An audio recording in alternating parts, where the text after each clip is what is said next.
Chapter 1, the bridge of the Astrius hummed with a low, steady pulse, like the heartbeat of a slumbering leviathan.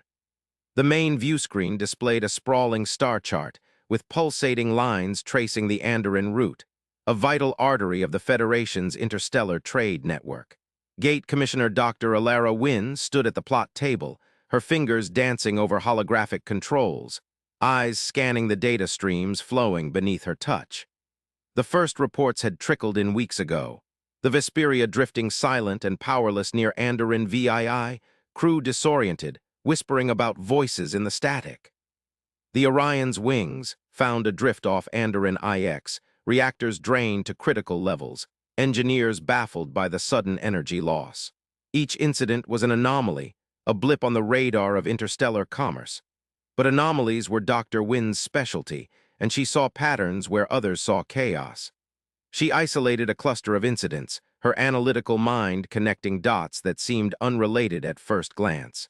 3 weeks ago, the Lyra's Grace reported hearing harmonic frequencies through their comms, sounds no human instrument should produce.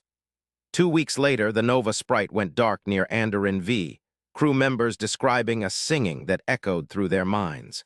Ilara's brow furrowed as she cross-referenced sensor logs and communication timestamps. There it was again, the pattern subtle but unmistakable. The singing had started 3 weeks back, coinciding with the first reports of drained reactors. Not random, she thought, but deliberate. Her comm device chimed softly, pulling her from her contemplation. "Win here. Ilara, it's Jay." Commander Jay Corbett's voice, steady and calm as always, sent a small jolt through her. They hadn't been apart in months, their missions intertwined like the circuits of a neural network. "Jay," she acknowledged, trying to keep her tone professional despite the warmth in his name on her lips. "You're already running patrols? We've had a few close calls near Andoran VI, thought it best to be proactive." Ilara nodded, though he couldn't see it. "I've been digging through the logs. It's not random, Jay. The singing, the frequencies, it's part of whatever's happening." A pause, then a soft exhale. "I've seen the sensor readings. It's unsettling." "Unsettling doesn't begin to cover it," she murmured, tracing the route on her holographic display. "I need you to adjust your patrol. Focus on these coordinates. There's something here we're missing." Jay's voice took on a familiar, gravely edge, the one that always made her pulse quicken. "You're not telling me everything, are you?" Ilara leaned back, running a hand through her dark hair. "I'm still piecing it together, but I need your eyes out there, Jay. Something's targeting these ships deliberately." Another pause, longer this time. When he spoke again, his voice was closer, as if he'd moved the comm to his lips. 3 weeks, Ilara, that's all we've been given." Her heart skipped a beat.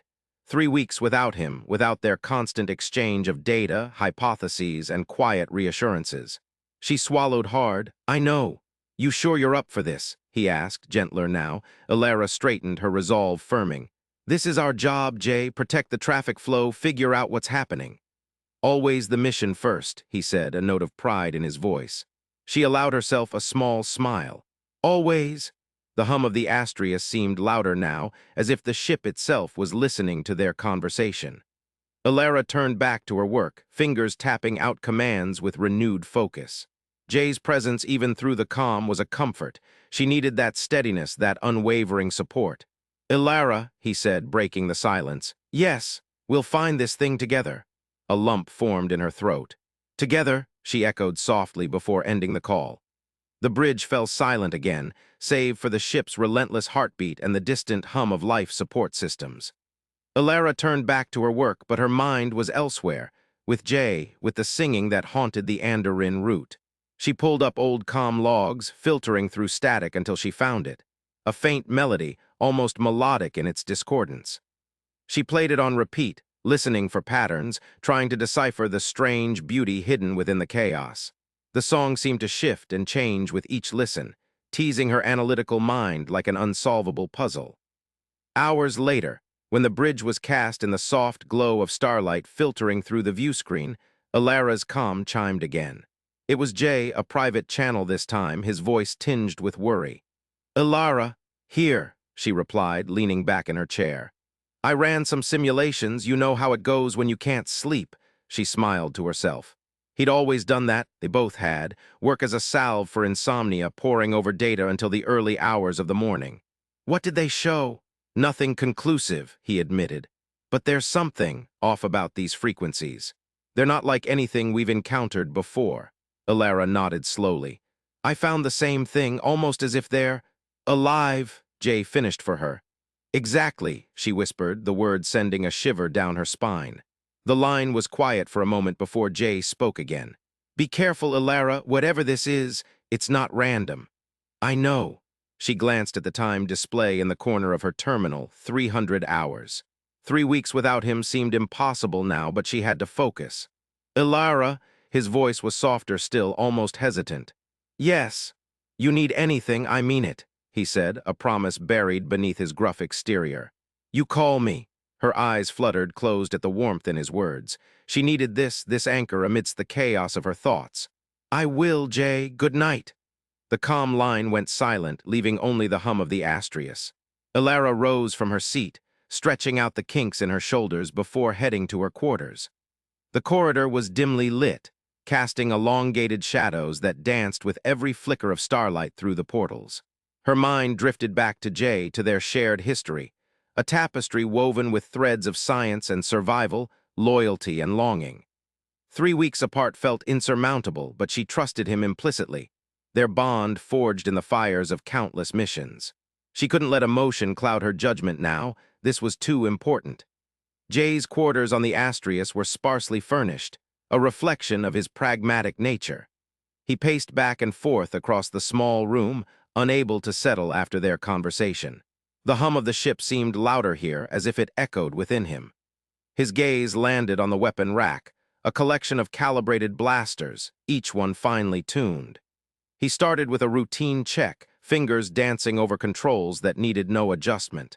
The familiarity grounded him, but his mind was elsewhere, with Alara and the strange beauty hidden in the chaos of Andorin sector.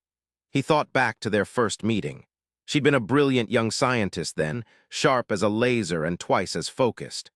Over time, they'd become more than colleagues. They were partners, confidants. The memory made him smile briefly before his expression hardened again. This mission was different. A chilling unknown lurked out there, singing its haunting melody through the void. He couldn't shake the feeling that whatever it was had purpose, deliberate and malevolent. Jay's gaze drifted to a small holographic display on his desk, showing Andorin sector in all its celestial glory. Ships drifted silently along the route like spectral ghosts, each one a potential victim of this enigma. He zoomed in on coordinates Alara had given him earlier, tracing lines and patterns with practiced ease. A sudden thought struck him. What if these weren't just ships going dark? What if they were being claimed? He shuddered at the notion but couldn't dismiss it. The singing, the drained reactors, the disoriented crews, they all pointed to something more sinister than a mere malfunction or natural phenomenon. His instincts, honed by years of service, screamed at him. This was alive. Jay leaned back in his chair, eyes fixed on the holographic display. There was only one way to find out for sure, to venture into the heart of Andorin sector and face whatever awaited them there. 3 weeks seemed like an eternity now, but he knew they'd make it through, together. As if sensing his resolve, the ship's humming seemed to grow louder still, pulsating in rhythm with his thoughts. He stood abruptly, grabbing a blaster from its rack before heading out into the corridor. The Astrius hummed around him like a living thing, guiding him toward the heart of the mystery. The bridge was quiet save for the soft beeping of consoles and distant whir of machinery. Alara sat at her station, fingers dancing over controls as she delved deeper into comm logs and sensor data. She paused mid-command, listening intently to the faint melody playing through her earpiece, the singing from Andorin route. It was hauntingly beautiful, an ethereal symphony that seemed to shift and change with each listen. She couldn't shake the feeling it was alive, not in any biological sense, but something else, a consciousness beyond human comprehension. Her gaze wandered to a terminal displaying real-time feeds from Jay's patrol vessel, the Perseus. He moved deftly through space, his ship cutting clean paths through the darkness. Seeing him, there brought a warmth to her chest. His presence was comforting even from light years away. Ilara turned back to her work, determined to unravel this enigma before it claimed more lives. The hum of the Astrius seemed louder now, as if the ship itself encouraged her efforts. She worked tirelessly into the night, fueled by caffeine and adrenaline. Hours later, she leaned back in her chair, rubbing at tired eyes. Her calm device chimed softly, a private message from Jay. A small smile played at her lips as she opened it. "Good night, Alara," he'd written simply, with a string of coordinates attached. She recognized them instantly, the exact location where they first met years ago on a mission gone awry. Her heart swelled with affection for him, a man who understood her like no other, who shared her passion for unraveling the mysteries of the cosmos. 3 weeks apart seemed daunting, but knowing he was out there kept her grounded. She replied briefly, "Good night, Jay, be safe." Then she turned back to her work, determined to solve this riddle before time ran out, before whatever lurked in Andoran's sector took more than just ships and crew. Outside her quarters, the corridor stretched out like a quiet, starlit highway. The Astrius hummed around her, a living testament to human ingenuity amidst the vastness of space. Alara stood at its heart, ready to face whatever challenges lay ahead, ready for whatever secrets Andoran's sector held. But first, she needed rest, to gather strength and clarity before plunging headlong into this unknown. With one last glance at Jay's coordinates, she retreated to her quarters, the hum of the Astrius lulling her into a fitful sleep filled with echoes of singing and shadows dancing through the void. Jay, too, found solace in routine, calibrating weapons he didn't need, running patrol simulations that held no surprises. Yet every step brought him closer to understanding this mystery haunting Andoran's sector, a challenge unlike any other they'd faced together. As sleep finally claimed them both, their thoughts intertwined across light years, their bond unbroken, their determination unwavering. They were partners in more ways than one, a duo forged by science and circumstance, bound by loyalty and love amidst the stars.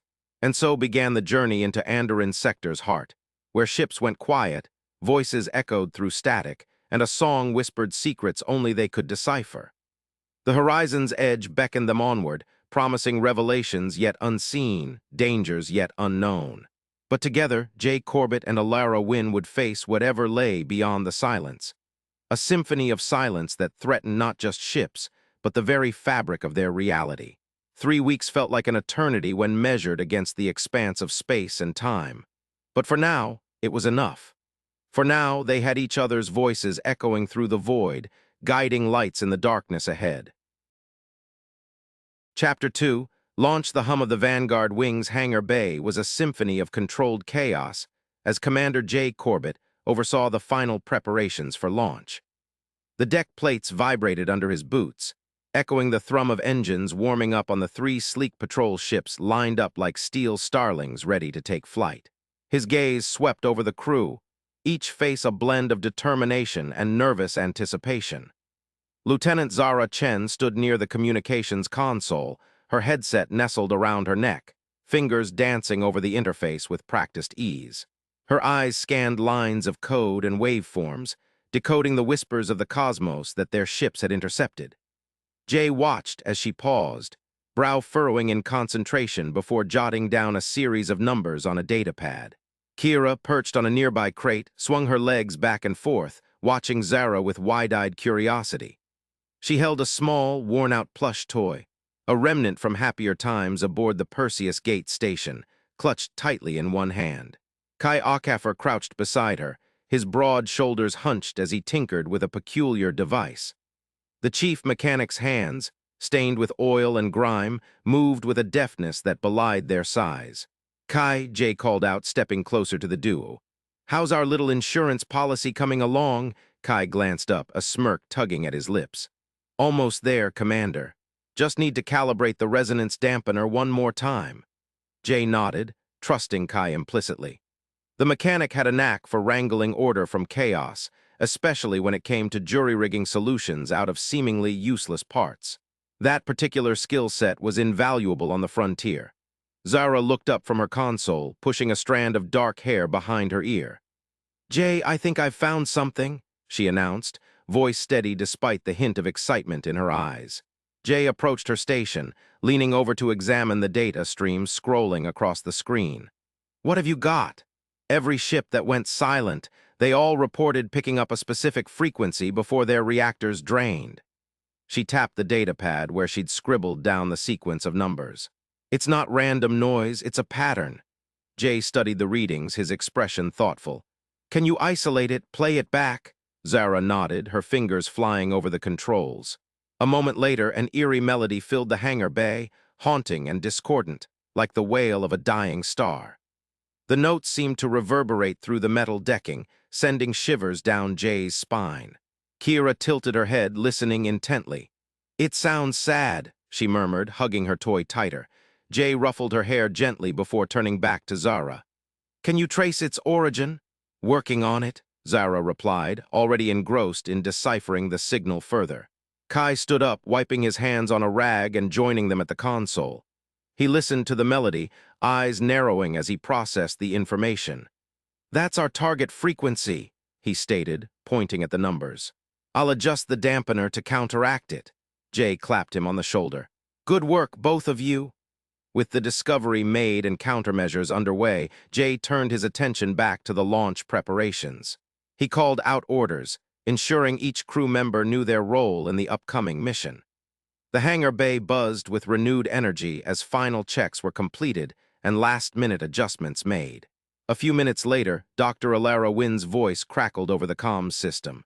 Vanguard Wing, this is Gate Commissioner Alara Wynn. I'm monitoring your launch from Perseus Gate Command Station. Jay stepped up to the nearest comm panel, activating it with a touch. Commander Corbett here, Doctor. Status report. All systems nominal on our end, Alara replied, her voice clear and composed. Your squadron is cleared for departure. Good luck out there, Commander. Jay offered a grim smile, knowing she couldn't see him. Thanks, Alara. We'll keep you posted. There was a brief pause before she continued, and Jay, bring them home safe. Always do, he assured her. The connection clicked off, leaving Jay with a sense of resolve. He turned to face his crew, drawing himself up to full height. All right, listen up. His voice carried easily over the hum of activity. We know what we're up against now, an unknown frequency targeting our reactors. Zara's found it, Kai's building us a shield. But this isn't just about fixing a problem. It's about protecting what matters most. He glanced at Kira, who beamed back at him with unmistakable pride and trust. That means keeping each other safe, watching out for one another, and staying sharp. We don't know what we'll find in the Andoran sector, but I have every confidence that together we can handle it. The crew murmured their agreement, faces set in grim determination. Jay nodded, satisfied with their readiness. Board your ships, he commanded, gesturing towards the waiting vessels. Let's show them how Vanguard does things. One by one, the crew filed onto their respective ships, pilots taking helm positions, engineers checking systems, communications officers manning consoles. Jay lingered briefly beside Kira, crouching down to her level.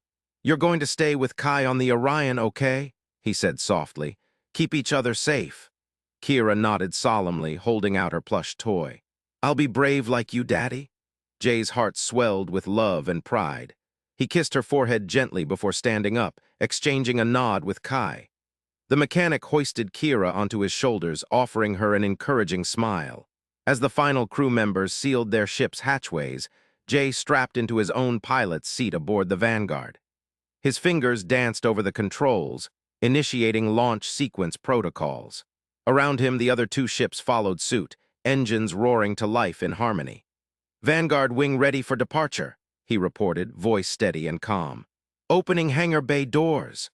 The massive doors began to slide open, revealing the vast expanse of space beyond, stars twinkling like distant candles against the velvet blackness. Jay took a deep breath, feeling the familiar thrill of launch coursing through his veins. Launching in 3, 2, 1.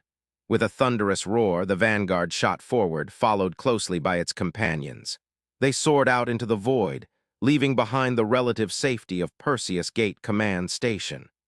Jay guided the Vanguard at the head of their formation, eyes fixed on the distant markers denoting the Andoran sector's outer limits. Sensors reached out like tendrils, probing the darkness ahead for any signs of danger. The squadron moved as one, a unified force ready to face whatever lay beyond the edge of known space. Jay felt a mix of anticipation and trepidation. They were venturing into uncharted territory, but he trusted his crew implicitly.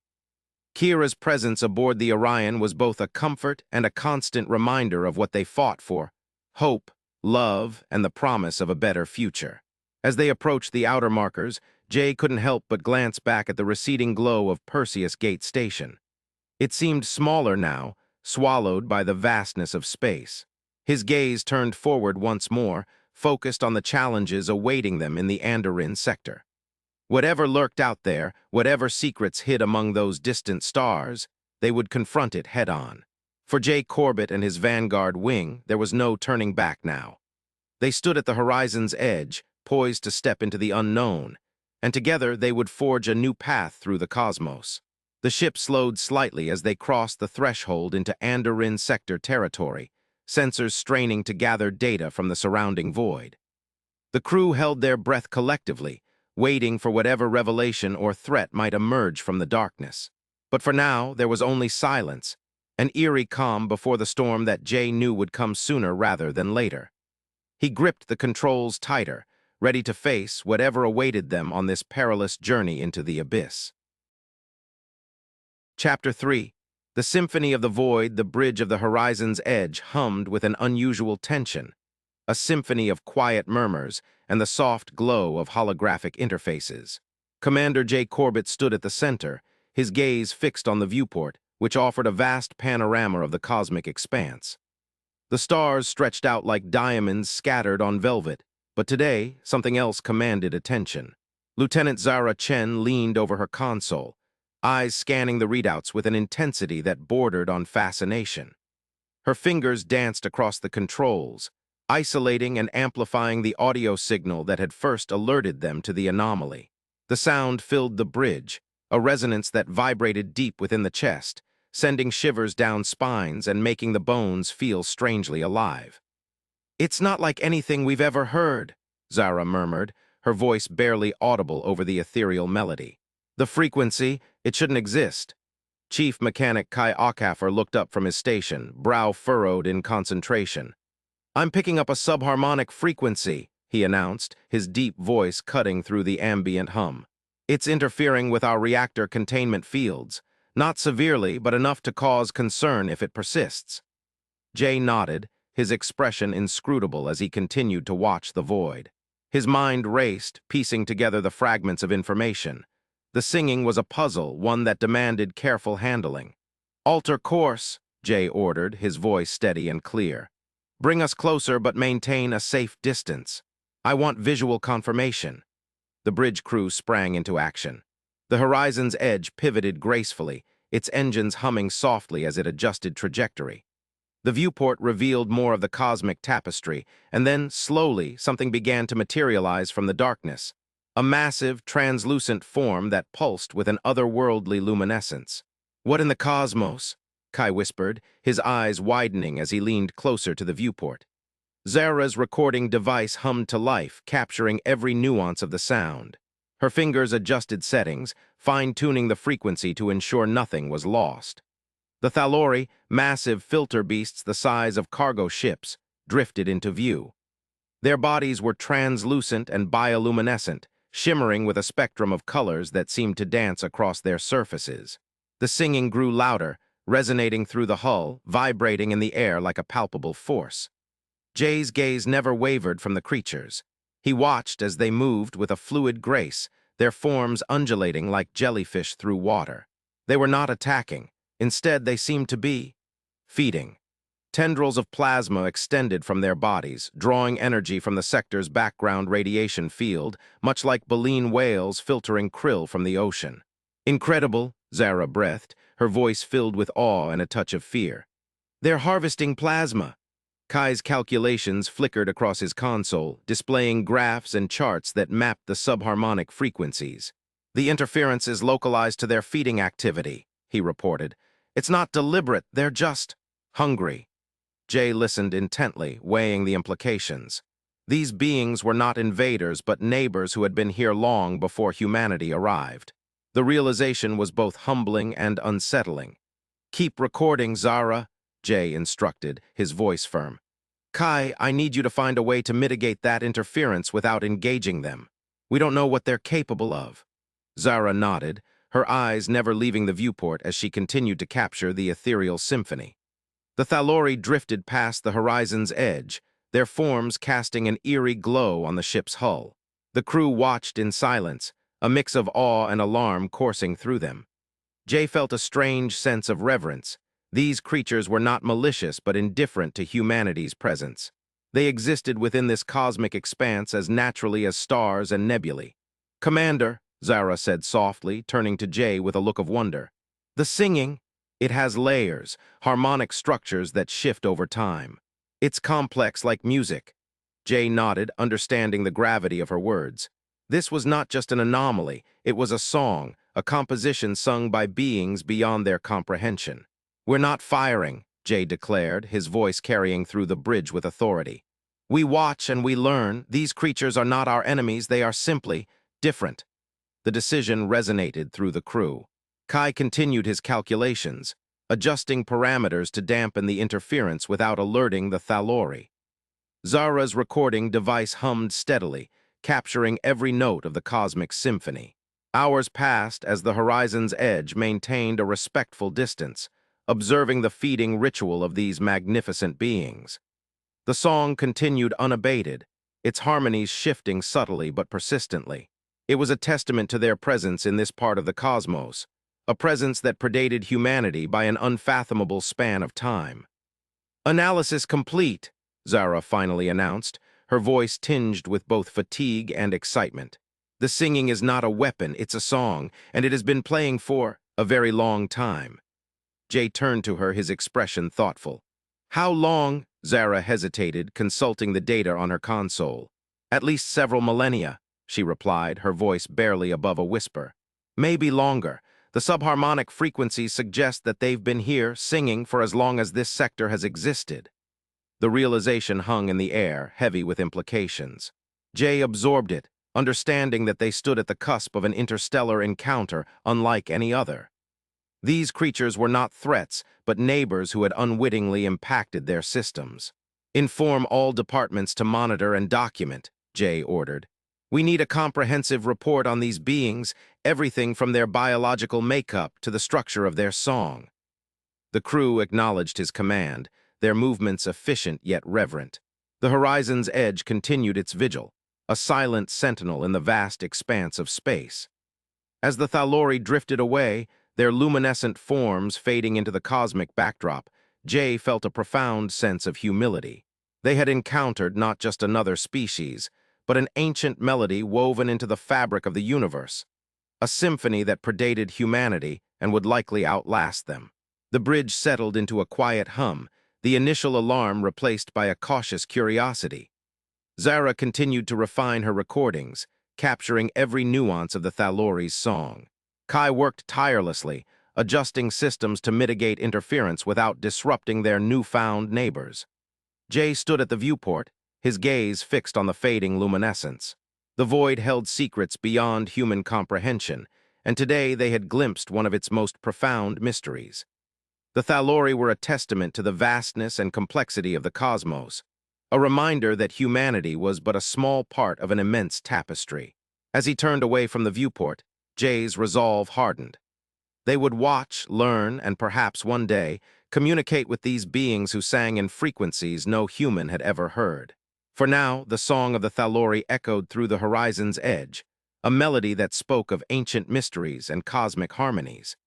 The chapter closed with Zara's final words ringing in Jay's ears. "It has been playing for a very long time." And with that, they stood on the edge of a new horizon, one where the stars sang and humanity listened. Chapter 4. Echoes of Deception. The bridge of the horizon's edge was bathed in the cold glow of holographic displays, each one a window into the labyrinthine complexities of the Andorin route. Commander J. Corbett stood at the center, his eyes scanning the data streams that painted a picture of chaos and greed. Lieutenant Zara Chen hovered nearby, her fingers dancing over her console as she coordinated the ship's sensors with the salvage crew's reports. Jay activated a comm channel to the salvage vessel Grim Reaper, his voice steady despite the storm brewing inside him. "Cobb, we need more details on these protection devices." The line crackled with static before Cobb's gruff voice responded. Commander, I already told you. They're little black boxes, no bigger than a comm unit. Cap'n wants one, I sell it to them. Simple as that. Jay's grip tightened on the console edge. Not simple at all, Cobb. These devices are hurting people. Cobb hesitated before admitting, I know they ain't worth much, but they make the captains feel better, and that's good for business. The Andorin route is a dangerous place, Commander. Folks will pay anything to feel safe. Jay leaned in, his voice dropping to a dangerous calm. Safe from what, Cobb? From a threat that doesn't exist. Kai Ockhaffer, chief mechanic, stepped onto the bridge, wiping grease from his hands onto a rag. He met Jay's gaze with a nod, confirming Kai had intercepted and analyzed one of the devices. Jay, he said quietly, these things aren't just useless, they're actively harmful. Cobb's voice cut in again. Commander, what do you mean? Harmful how? Jay ignored Cobb for a moment, turning to Kai. Explain it to him. The chief mechanic took the cue and leaned closer to the comm unit. Cobb, Kai began, these devices aren't dampening anything. They're amplifying the subharmonic frequency that's attracting the Thalori. The line went silent for a heartbeat before Cobb's voice returned, tinged with disbelief. You mean, they're making it worse? Jay stepped back into the conversation. Exactly, Cobb, and you've been selling these to nervous captains who think they're protecting their ships and crews. Cobb's voice was barely audible over the comm, heavy with regret or fear. I swear, Commander, I didn't know. Didn't know what? Jay interrupted sharply. That you were profiting off a scam that's killing people, that your greed is feeding into a catastrophe. The silence on the other end was deafening. Finally, Cobb whispered, Who's behind this? Jay felt a surge of controlled fury coursing through him, a dangerous calm that made him more focused than ever. That's what we're going to find out. Kai nodded, understanding Jay's intensity. We need to trace these devices back to their source. If they're amplifying the singing, then whoever is supplying them knows exactly what they're doing. Jay turned his attention back to Cobb. Who sold you these devices? There was a long pause before Cobb replied reluctantly, A cartel called the Andorin Combine. Zara's fingers flew over her console as she cross-referenced the name with their databases. Jay watched as lines of text and images flashed across the screens, revealing connections he hadn't anticipated. Alara's voice came over the priority channel, cutting through the tension like a blade. Jay, I've been tracking the supply chain for those devices. The Andorin Combine is at the top. Jay glanced at Kai, who nodded in confirmation. Alara, we need everything you can find on them. He paused before asking, How deep does this go? Alara's voice was measured but urgent. Deep enough to make me worry, Jay. These aren't just petty crooks. They're well-organized and have their fingers in a lot of pies. This isn't the first time they've been linked to shady deals, but it's the most brazen. Jay felt a chill run down his spine. The Combine wasn't just a scam operation. They were orchestrating a disaster for profit. Ilara, he said, his voice steady despite the turmoil inside him, can you get me direct access to their supply chain data? I need to see how these devices are being distributed. There was a brief pause before Ilara responded. I'm already on it. Give me a few minutes. Jay turned back to Kai and Zara, his expression grim. We need to be ready for anything. If the Combine is involved, they won't go down without a fight. He glanced at Cobb's still-open comm channel. The salvager was silent but listening. Cobb, Jay said, his voice low and dangerous. You've got two choices. You can either help us take them down or face the consequences of your actions. There was another pause before Cobb spoke, his voice resolute. I'll do what I can to help, Commander. Just tell me how. Jay nodded, grateful for the shift in allegiance, but knowing that trust would need to be earned. Kai moved back towards the engineering section, leaving Jay and Zara on the bridge. Alara's voice cut in again over a secure private channel. Jay, she said softly, I've got access to their logs. Jay stepped closer to his console, activating the encrypted link. The holographic interface flickered to life, displaying a stream of data flowing from Alara's end. What are you seeing? Jay asked, his eyes scanning the lines of code and transactions. Alara's voice was barely audible over the hum of the ship systems. The Combine has been selling these devices to key points along the Andorin route, major trade hubs, mining colonies, even some smaller outposts. Jay felt a knot form in his stomach as he realized the scale of their operation. They're creating a network of amplifiers. Exactly, Alara confirmed. If we don't stop this, they'll turn every ship and colony on the route into a beacon for the Thalori. Kai returned to the bridge, his face pale but determined. We need to shut down their production facilities. If we can cut off the supply of these devices, it might buy us some time. Zara nodded in agreement. I'll work with Kai on a strategy. We need a coordinated attack. Hit them where it hurts. Jay's mind raced as he began to form a plan. We'll divide our forces. Zara, you and Kai take the edge and lead an assault team into their main production facility. I'll head to their headquarters with a smaller crew. Alara interjected over the channel. I can provide tactical support from here. My team has been monitoring their communications. We might be able to catch them off guard. Jay's gaze swept across his trusted crew members as they prepared for battle. The stakes were higher than ever, and he felt a renewed sense of purpose. Alara, Jay said, his voice steady and resolute, keep feeding me data in real time. Alara's response was immediate. Done. As the horizon's edge shifted course towards their target destinations, Jay leaned back in his chair. He felt a strange mix of emotions, fury at the deception, determination to stop it, and an undercurrent of admiration for Alara's tenacity. The bridge lights dimmed as they approached the edge of the Andorin Combine's territory.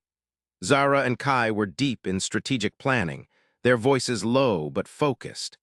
Jay glanced over at them with a nod of approval before turning his attention back to the hollow displays. He thought about Alara, her dedication to uncovering the truth, her unwavering support. They'd been through countless battles together, each one strengthening their bond. Now they were facing an enemy that preyed on fear and greed, using it as a weapon against the innocent. The edge dropped out of hyperspace, revealing a sprawling complex nestled among asteroid fields. Jay's comm unit crackled with Alara's voice once more. Jay, she said softly, I'm in their mainframe now. He felt a surge of excitement and relief. What are you finding? Alara paused before answering, her tone grave. It's worse than we thought. They've been experimenting with other frequencies, trying to create new threats to sell protection against. Jay's jaw tightened as he absorbed the implications. The Combine wasn't just exploiting a natural phenomenon, they were manufacturing it. Alara, Jay said, his voice barely above a whisper, we need to shut this down for good. Agreed, she replied firmly. Let's do what we do best, hunt them down and bring justice. Jay leaned forward in his chair, eyes locked on the holographic displays. The Thalori were just pawns in someone else's game. The Combine's greed was the true threat. As they prepared for their assault, Jay felt a sense of clarity wash over him. They had come to this edge of space not to fight alien horrors, but to confront human malevolence. And with Alara by his side and his crew ready for battle, he knew they would prevail. Jay took one last glance at the crew before stepping into the heart of the storm. The horizon's edge surged forward, slicing through the void towards their target. Behind him, Zara and Kai followed closely in the engineering section, their preparations complete. The ship's hum resonated with purpose as they drew nearer to the Combine's lair. The time for questions was over. The time for action had begun. Chapter 5. Resonance. The gate station hummed with an almost imperceptible vibration, a symphony of machinery and energy that Alara Wynn had long since tuned out. Her eyes were fixed on the holographic display floating above her desk, a tapestry of data points and equations that danced in the air like spectral constellations. She had spent 3 days immersed in this digital cosmos, running simulations, cross-referencing observations, and recalculating variables until her vision blurred and her mind ached. But she wouldn't trade it for anything. The possibility of coexistence hung within those numbers, and she was determined to grasp it. The Thalori were not monsters. They were beings with their own patterns, rhythms, and perhaps even language. Alara had always believed that science could bridge the gap between humanity and these enigmatic filter beasts. She just needed to find the right equation, the correct frequency that would translate intent into understanding. The outer edge of a Thalori feeding zone flickered on her display, marked by an ever-shifting boundary of subharmonic frequencies. That was where she'd start, the edges, not the depths. A soft chime interrupted her thoughts, signaling an incoming transmission from Commander J. Corbett's shuttle.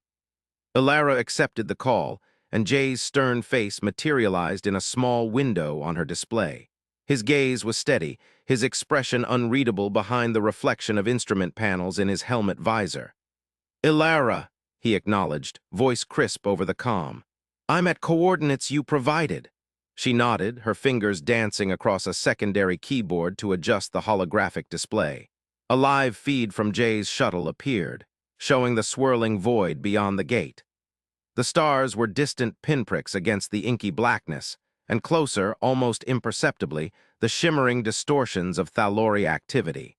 "I see you," she replied. "Maintain position. Remember, no broadcasts, no transmissions, just your presence." Jay acknowledged with a brief nod. His hands moved efficiently over his controls, stabilizing the shuttle at the edge of the Thalori zone. Ilara watched as he switched off all non-essential systems, leaving only life support and the emission device they'd installed. A custom-built unit designed to replicate the resonance frequency Zara had identified.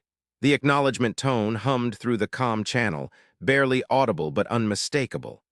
It was a sound that had haunted Ilara's dreams for weeks, low and rhythmic, like the heartbeat of some ancient entity. She felt it resonate within her chest, a primal echo that seemed to stir something deep and untouched.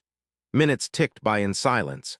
Jay's shuttle hung motionless against the cosmic backdrop, a solitary beacon of human ingenuity amidst the alien vastness. Ilara monitored his vital signs, heartbeat steady, respiration calm, a testament to his unflappable composure. Then, movement. 3 Thalori drifted into view, their forms wavering like heat mirages against the stars. They were unlike anything else in the universe, fluid and amorphous, shifting between translucent and opaque as they navigated the currents of space-time. Ilara held her breath, every fiber of her being focused on the scene unfolding before her. The Thalori did not attack. Instead, they approached Jay's shuttle with a deliberateness that sent shivers down Ilara's spine. They circled once, twice, 3 times, each pass bringing them closer, their forms undulating in silent communion. The acknowledgement tone continued to pulse from the shuttle, a steady rhythm that seemed to synchronize with the Thalori's movements.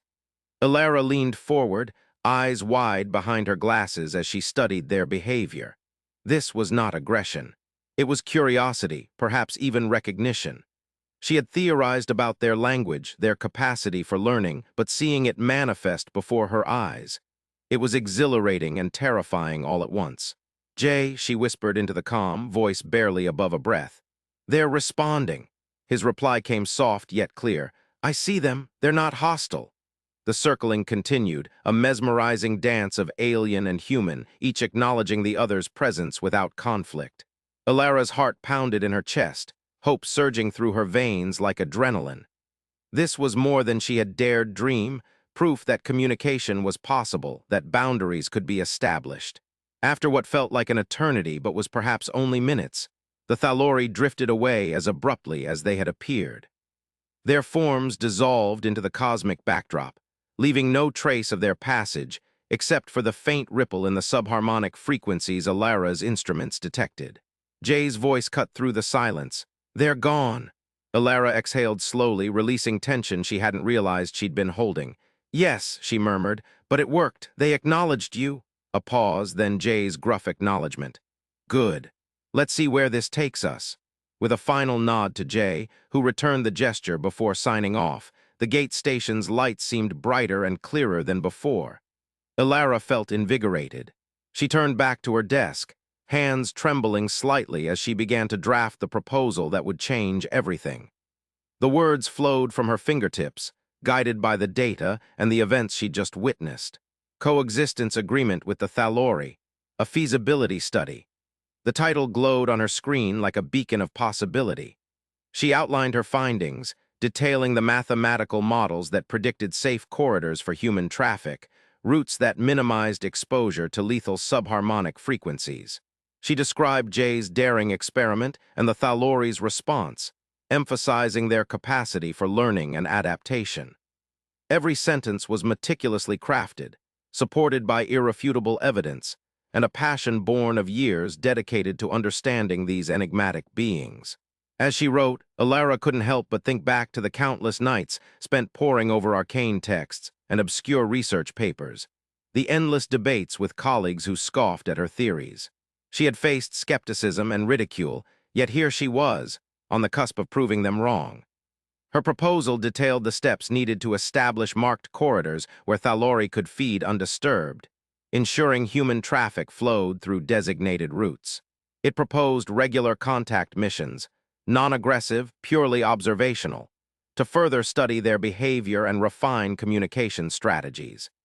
She included recommendations for technological advancements, such as improved shielding and emission devices tuned to specific resonance frequencies. Alara drafted section after section, her mind buzzing with ideas and possibilities. This wasn't just about avoiding conflict. It was about building a bridge between two vastly different species, a symbiotic relationship where both could thrive without fear or aggression, a radical notion in an era defined by wariness and mistrust. She paused only when the gate station's artificial gravity hummed slightly, signaling an incoming vessel. Glancing up from her work, she saw Commander Corbett's shuttle returning to the dock. His presence grounded her, reminded her of the stakes involved. This wasn't just theoretical anymore. It was real, tangible, and within reach. With renewed vigor, Alara finished her proposal. It spanned dozens of pages, dense with equations, diagrams, and hypotheses, but also hope. She saved the final document, sending a copy to Jay's personal comm for his review. He would understand its significance. He had been there at the edge, witnessing firsthand what she had only dreamed. As Alara leaned back in her chair, rubbing her tired eyes, she felt a profound sense of accomplishment mixed with trepidation. This proposal marked the beginning of something unprecedented, a new chapter in humanity's relationship with the cosmos. The Thalori were not enemies to be vanquished, but neighbors to be understood and respected. She stood, stretching her stiff limbs before making her way to the observation deck. The stars stretched out before her, a vast tapestry of light against the velvet blackness. Somewhere out there, among those pinpricks of distant suns, were the Thalori, their mysterious forms weaving through the fabric of spacetime. Alara took a deep breath, feeling the cool air fill her lungs. This was just the start. There would be challenges ahead, skeptics to convince, protocols to establish, but she was ready. For the first time in her career, she saw not just the edge of human knowledge, but the horizon beyond it, shimmering with possibilities. She turned back to her office, her steps echoing through the silent corridors of the gate station. Tomorrow would bring new tasks, new discoveries, and perhaps even new questions. But tonight, Alara Wynne reveled in the moment, knowing she had taken a monumental step toward changing the course of history. With a final glance at her proposal glowing softly on the screen, she switched off the lights and left her office, ready to face whatever came next. The universe was vast, full of wonders and dangers alike, but also full of potential. And Alara Wynne was determined to explore every corner of it. Chapter 6, the hum of the ship's engines, was a constant backdrop, but today it felt different. There was an edge to it, a discordant note that grated against Commander J. Corbett's nerves like nails on a chalkboard. The Thalori's subharmonic frequency was growing louder, more insistent, and with each passing hour, the reactor containment system strained under its influence.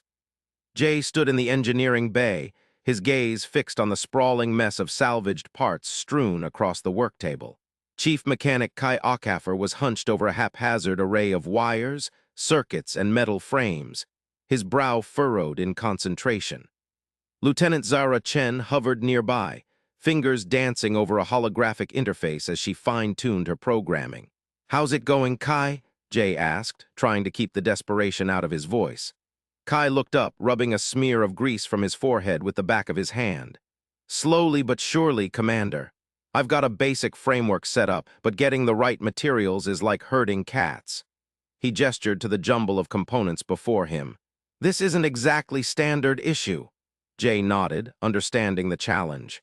Kai was a genius with machinery, but this was uncharted territory, a frontiersman's engineering job if there ever was one. Zara chimed in without looking up from her screen. "I've got the harmonic counter-frequency almost dialed in.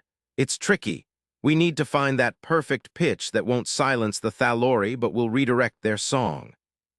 Jay watched as Kai picked up a communications antenna, its delicate tendrils of metal glinting under the harsh fluorescent lights.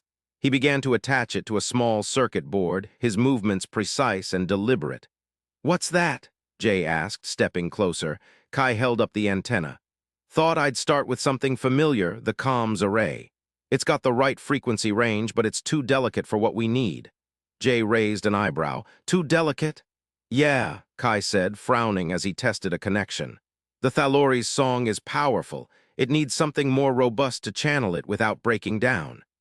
He sighed and set the antenna aside, reaching for another component. This time he picked up a navigational array, its heavy base and stout metal arms promising durability. Kai started connecting it to a power source, his brows knitted in thought. "What about this one?" Jay asked, hopeful. Kai shook his head after a few minutes of tinkering. "Too slow. The response time isn't fast enough to keep up with the Thalori's frequency shifts." Jay felt a twinge of frustration but kept it in check. Kai needed space to work and rushing him wouldn't help. He turned to Zara instead. "How are you doing?" Zara smiled, her eyes never leaving the holographic display. "Close. The counter frequency is like a dance. It needs to mirror the Thalori's song without clashing with it." She paused, adjusting a variable. "I think I've got it. Now we just need Kai to build us something that can handle the output." Kai glanced up from his workbench, a hint of annoyance in his voice. "Easier said than done, Zara." Jay placed a hand on Kai's shoulder. "Just take your time. We have 3 days and you've got all the resources we can spare." Kai nodded, but the tension in his shoulders didn't ease. He returned to his work, his hands moving with renewed determination. Jay watched as he began dismantling parts of different systems. Communications arrays, navigational controls, even a fragment of an old sensor grid. "What are you doing now?" Jay asked, intrigued by the chaos unfolding before him. Kai grinned, a glint of excitement in his eyes. "Jury-rigging it. Sometimes the best solutions come from mixing and matching parts that weren't meant to go together." Jay stepped back to give Kai room to work. Over the next few hours, he watched as Kai transformed a jumble of discarded tech into something new. A hybrid device with an array of antennas, sensors, and circuit boards all interconnected in ways Jay couldn't begin to comprehend. Kai's fingers flew over wires and soldering irons, his concentration unwavering. He muttered to himself, tweaking connections and testing components with a small multimeter. Zara continued her work on the counter frequency, occasionally glancing up to offer suggestions or corrections based on Kai's progress. As the day wore on, Jay felt a growing sense of awe at the sheer ingenuity before him. This was frontier engineering at its finest, ugly, functional, brilliant. Kai's creation looked like a nightmare, but it had an underlying elegance born of necessity and improvisation. Finally, after what felt like an eternity, Kai stepped back from his workbench, wiping his hands on a rag.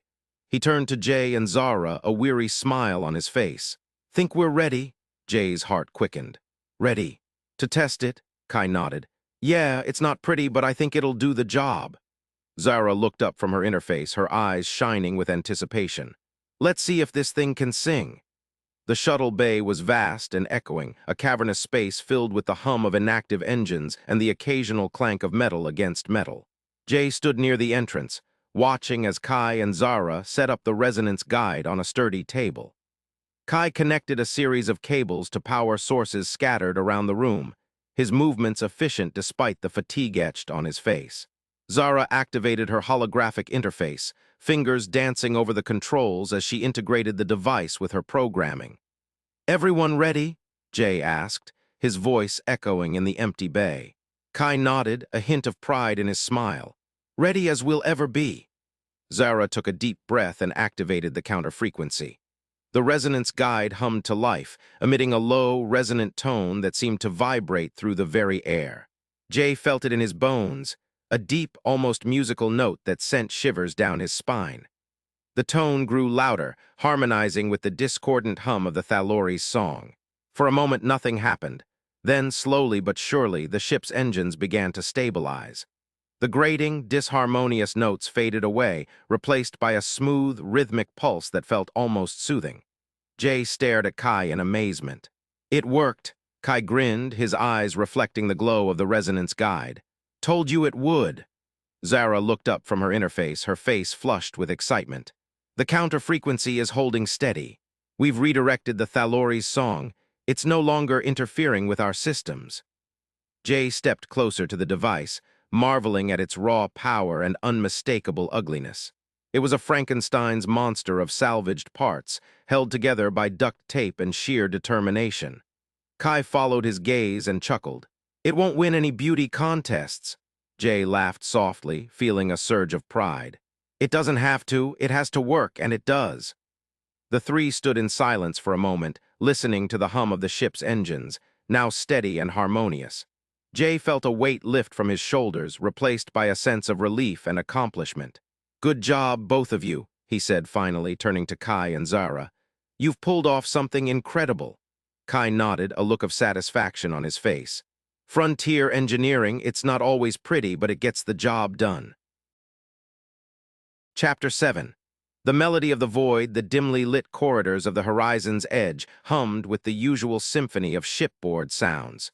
The gentle throb of engines, the occasional clank of metal against metal, and the soft murmur of crew members going about their duties. But tucked away in her cramped quarters, Lieutenant Zara Chen was immersed in a different kind of harmony. Her console flickered with waveforms and spectral analyses, each line and curve a testament to her relentless pursuit of understanding the Thalori's song. Zara leaned back in her chair, rubbing her temples as she stared at the intricate patterns on her screen. The resonance guide had been a puzzle from the start, but now it was beginning to reveal its secrets. She had spent countless hours poring over data, isolating frequencies, and mapping interference patterns. What she found was both exhilarating and daunting. The Thalori's singing was not random chaos, but a complex, layered conversation. She tapped her comm device. Commander Corbett, can you meet me in the lab? I have something to show you. A moment later, Commander J. Corbett's gruff voice replied, Be right there, Lieutenant. Zara stood up and stretched, gathering her notes and data pads. She couldn't wait to share her discovery with Jay. His unwavering support had been a beacon in the maze of scientific inquiry she had navigated. As Jay entered the lab, Zara handed him a data pad filled with spectral analyses and harmonic charts. Here's what I've found, she began, her voice barely containing her excitement. The Thalori aren't just singing randomly. Their frequencies create an interference pattern that serves multiple purposes: navigation, communication, even locating food sources. Jay listened intently, his eyes scanning the data pad. So you're saying their song is a form of language? Yes, Zara confirmed, and if we can understand it, we might be able to communicate with them. Jay's expression softened into a rare smile. That's brilliant, Zara. If anyone can figure this out, it's you. The door slid open again, revealing Chief Mechanic Kai Ockhafer. He eyed the data pad in Jay's hand with a mixture of curiosity and skepticism. What's going on here? Kai asked, his deep voice echoing slightly in the confined space. Zara turned to him, trying to gauge his reaction. I've discovered that the Thalori's singing is communicative. We can use the resonance guide to broadcast a countermelody and potentially guide them. Kai raised an eyebrow. Guide them? You want to talk to those things? Exactly, Zara said, undeterred by his doubt. Kai shook his head. I don't know, Lieutenant, this sounds risky. We're dealing with alien creatures that could be dangerous. Jay stepped in, supporting Zara's idea. We've faced risks before, Kai. But if Zara can find a way to communicate, it could change everything. Kai looked from Jay to Zara, his expression unreadable. All right, let's see what you've got, he finally said. Zara nodded and led them to the shuttle bay. The vast space was quiet, save for the hum of machinery and the distant clang of maintenance work. She had set up her prototype in one corner, a hodgepodge of parts scavenged from various ships. Wires snaked across the floor, connecting an array of oscillators, amplifiers, and transducers. Kai inspected the makeshift device with a critical eye. You built this in 36 hours. Every piece had its role, Zara explained as she activated the prototype. The air filled with a low hum that gradually rose to a melody, ethereal, hauntingly beautiful. It was unlike anything they had heard before, yet it resonated with something primal within them. Jay listened, his eyes wide with wonder. It's incredible. Kai, initially skeptical, began to listen more closely, his brow furrowed in concentration as he tried to decipher the melody. After a moment, he shook his head in disbelief. I can't believe it. It almost sounds like music. Zara smiled, her heart swelling with pride and excitement. It's more than just music, Kai, it's a conversation. The sensors on Zara's console flickered to life, showing the Thalori 3 clicks away on their long-range scanners. The creatures turned, their movements slow and deliberate, almost as if they were drawn by an unseen force. Jay leaned over Zara's shoulder, watching the readings intently. They're reacting. Kai stepped closer, his skepticism replaced with awe. This is amazing. The Thalori continued to move, their path altering in a way that seemed to mirror the melody Zara had broadcasted. The resonance guide hummed softly, its frequencies weaving into the fabric of space. Look, Zara pointed at the console, her voice barely above a whisper. They're following the pattern. Jay and Kai watched in silence as the Thalori navigated through the cosmic sea, their movements guided by the counter-melody. The shuttle bay was filled with a sense of wonder, a moment when the boundaries between humanity and the unknown seemed to blur. After what felt like an eternity, Zara turned off the prototype. The melody faded away, leaving behind a profound silence. She looked at Jay and Kai, her eyes shining with determination. I think we can talk to them, she said softly. We just need to understand their language better. Jay nodded, his voice filled with conviction. If anyone can do it, Zara, it's you. Kai, still processing the revelation, finally spoke up. I'll support this, Lieutenant. But be careful, we don't know what we're dealing with. Zara smiled at him, grateful for his change of heart. Thank you, Kai, I promise to tread carefully. The shuttle bay fell silent once more, but the air was charged with new possibilities. Zara's breakthrough had not only opened a door to understanding the Thalori, but also ignited a spark within the crew, a sense of purpose and wonder that transcended their mission. Zara turned back to her console, her mind already racing with ideas for further experiments.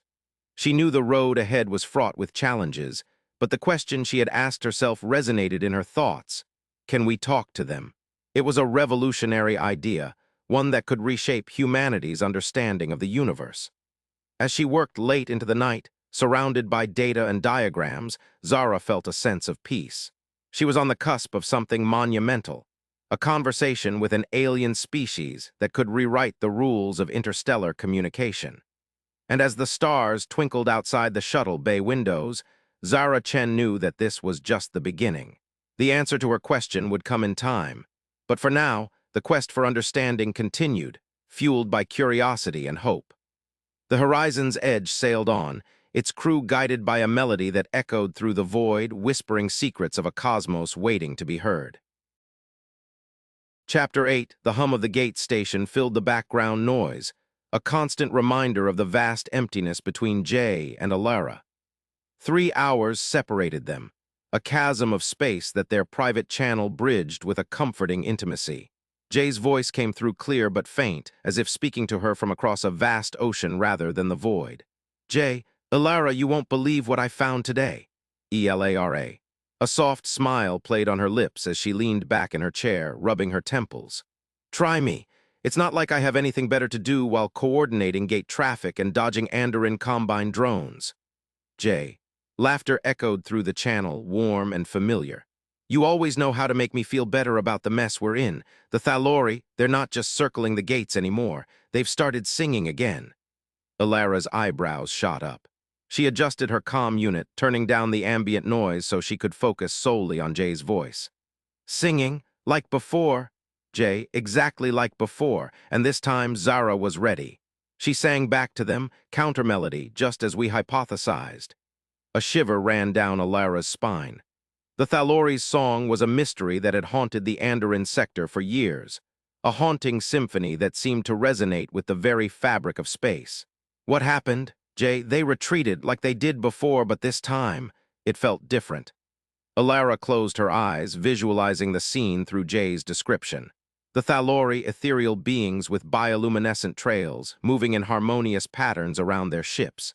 Zara's voice, clear and resonant against their celestial choir. Elara, they're hungry, Jay, we know that much. Jay. But they're not hostile, not inherently. It's like they're lost. Ilara sighed, her gaze drifting to the holographic maps of the sector spread out in front of her. I wish I could see them to understand what drives them. Jay. His voice softened. We'll find a way.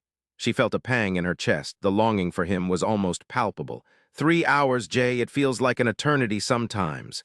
Jay, it's just space, Ilara. The void doesn't change how we feel. Ilara's fingers traced the edges of her datapad, where she had scribbled notes for the coexistence proposal. 18 hours a day coordinating gate traffic left little time for sleep or rest. But she stole every spare moment to draft an agreement that could alter the course of history in Andorin. ELARA, I've been working on something. Jay, a hint of curiosity laced his voice. What's that? Ilara hesitated before speaking, her words measured and deliberate. A proposal. A framework for coexistence between the Thalori and humanity. It's not just about fixing the technical problem at the gates. It's about recognizing them as sentient beings with needs and rights. Jay. Silence hung for a moment before he spoke again. You're brilliant, Ilara, but you're also exhausted. She chuckled softly. And you're reckless, Jay Corbett, but competent. He laughed quietly on the other end. You know me too well. Ilara leaned back in her chair and looked at the starfield outside her window. The gates flickered with activity, ships passing through like distant stars. We both do what we have to. Jay. Sometimes I wonder if it's worth it, all this risk. Ilara felt a knot form in her stomach. The weight of their mission pressed down on her shoulders, 2 people against an entire cartel. ELARA? It is, Jay. We can't let the Combine control everything. Jay, I know, but sometimes... He paused, and she could almost see him running a hand through his hair, the gesture so familiar it ached. Sometimes what? Ilara whispered. Jay, sometimes I think about how much we're risking, not just ourselves, but everything we've built. Ilara swallowed hard, the words sticking in her throat like thorns. She had been avoiding this conversation for weeks, maybe months, ever since they realized just how deep the Combine's tentacles reached. ELARA, I know what we're risking. Her voice was steady, but inside she felt a storm brewing. I'm scared of losing you. Silence stretched between them, as vast and unyielding as space itself. Jay didn't answer right away. He didn't need to. Jay, finally his voice came through, gentle yet resolute. Ilara, ELARA, you don't have to say anything, she interjected softly. I know you feel it too. The silence lingered again, but this time it was comfortable, a quiet understanding between them. Jay, after a moment, he continued, his tone shifting back to business. We need to move fast. The Combine is getting desperate. Ilara nodded, even though he couldn't see her. She pulled up the latest intelligence reports on her screen, maps of supply chains, schematics of protection devices, and encrypted messages intercepted from cartel operatives. ELARA, they're escalating their tactics.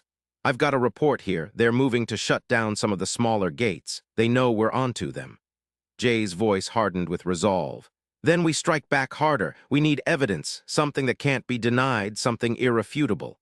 Ilara's eyes narrowed as she scanned the data.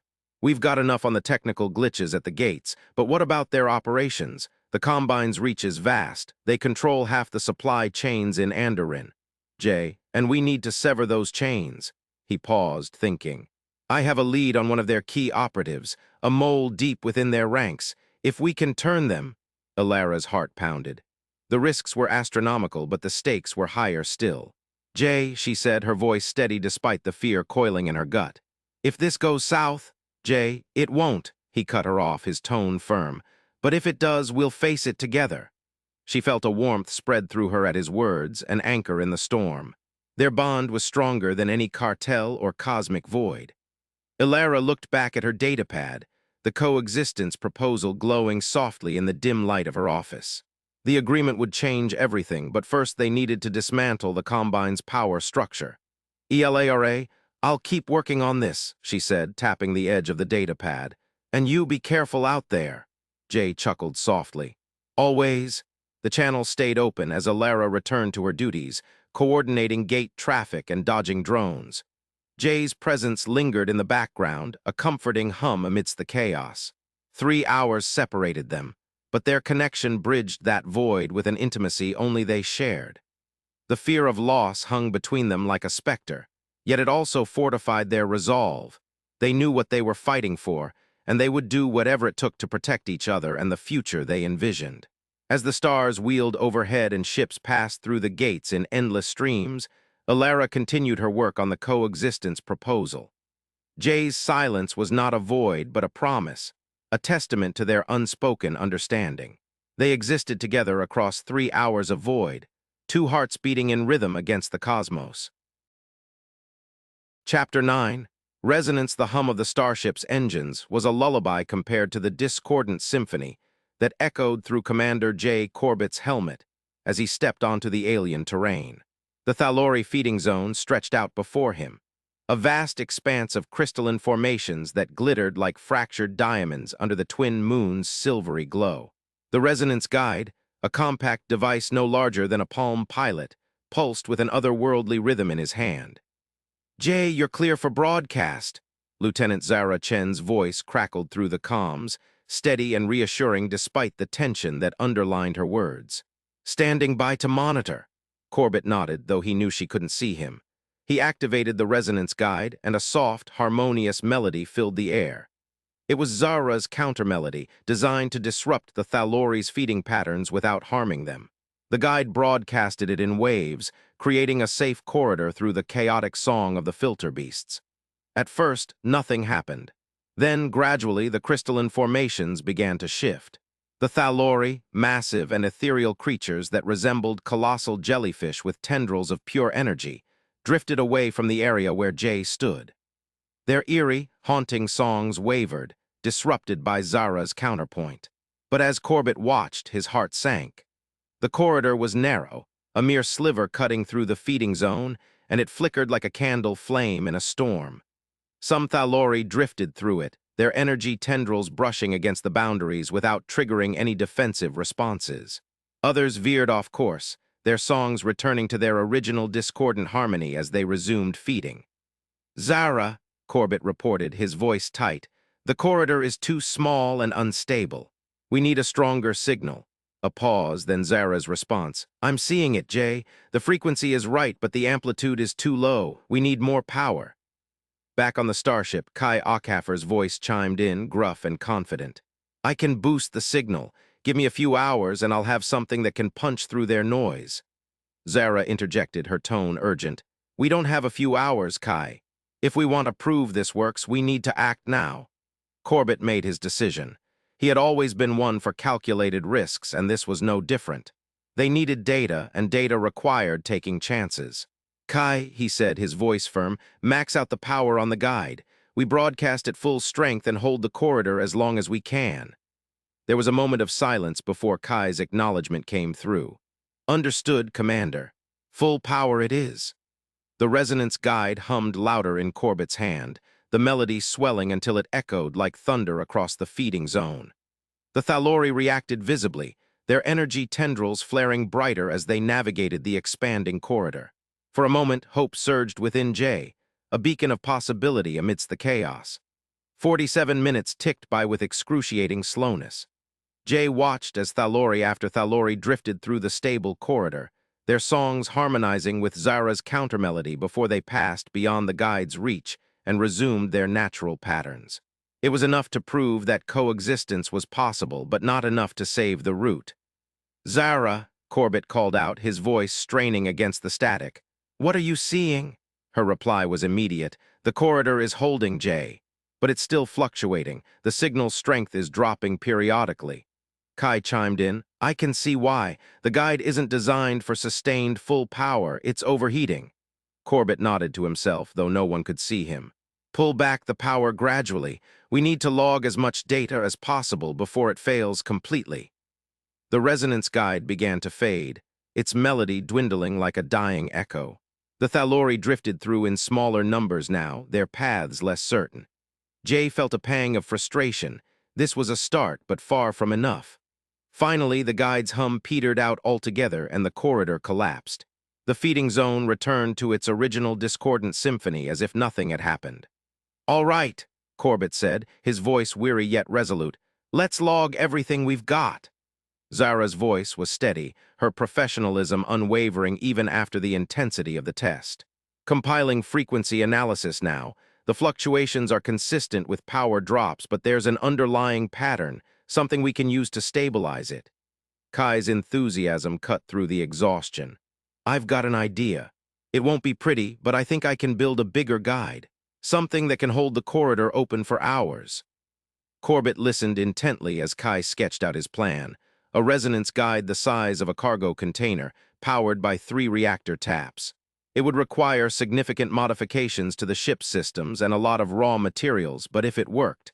Make it happen, Kai, Jay ordered. We need this. The comms crackled with Kai's acknowledgement before fading into static. Zara's voice returned, softer now that the tension had eased slightly. I'll start analyzing the data, if we can pinpoint those frequency patterns. Jay nodded again, knowing she couldn't see him but feeling her support through the connection. He activated his comms unit to record a log entry. Log entry, field test 9-1, resonance guide deployed in Thalori feeding zone. Initial results indicate successful disruption of feeding patterns and creation of a safe corridor. Duration 47 minutes. Observations, corridor unstable, signal strength insufficient for sustained use. Recommendations, increase power output and stabilize frequency patterns. End log. He deactivated the recorder and looked out over the feeding zone one last time before retreating back to the ship. The crystalline formations seemed to shimmer in the moonlight, their song a haunting reminder of what lay ahead. Back on the starship, Zara was already deep into her analysis. She glanced up as Jay entered the bridge, her eyes reflecting the glow of multiple holographic displays. I've got some preliminary findings, she said, gesturing to the data streams floating around them. The fluctuations are due to interference from other Thalori songs. If we can amplify and synchronize our countermelody with their frequencies. Corbett listened intently, his mind racing with possibilities. This wasn't just about proving coexistence. It was about understanding and adapting, to learning the language of a species that defied all human comprehension. In the engineering bay, Kai was already hard at work. He had spread out the maintenance manifest on a workbench, the rough sketch of his new design sprawling across the yellowed paper. It was messy, lines crisscrossing in chaotic patterns, but there was an underlying elegance, a testament to Kai's genius.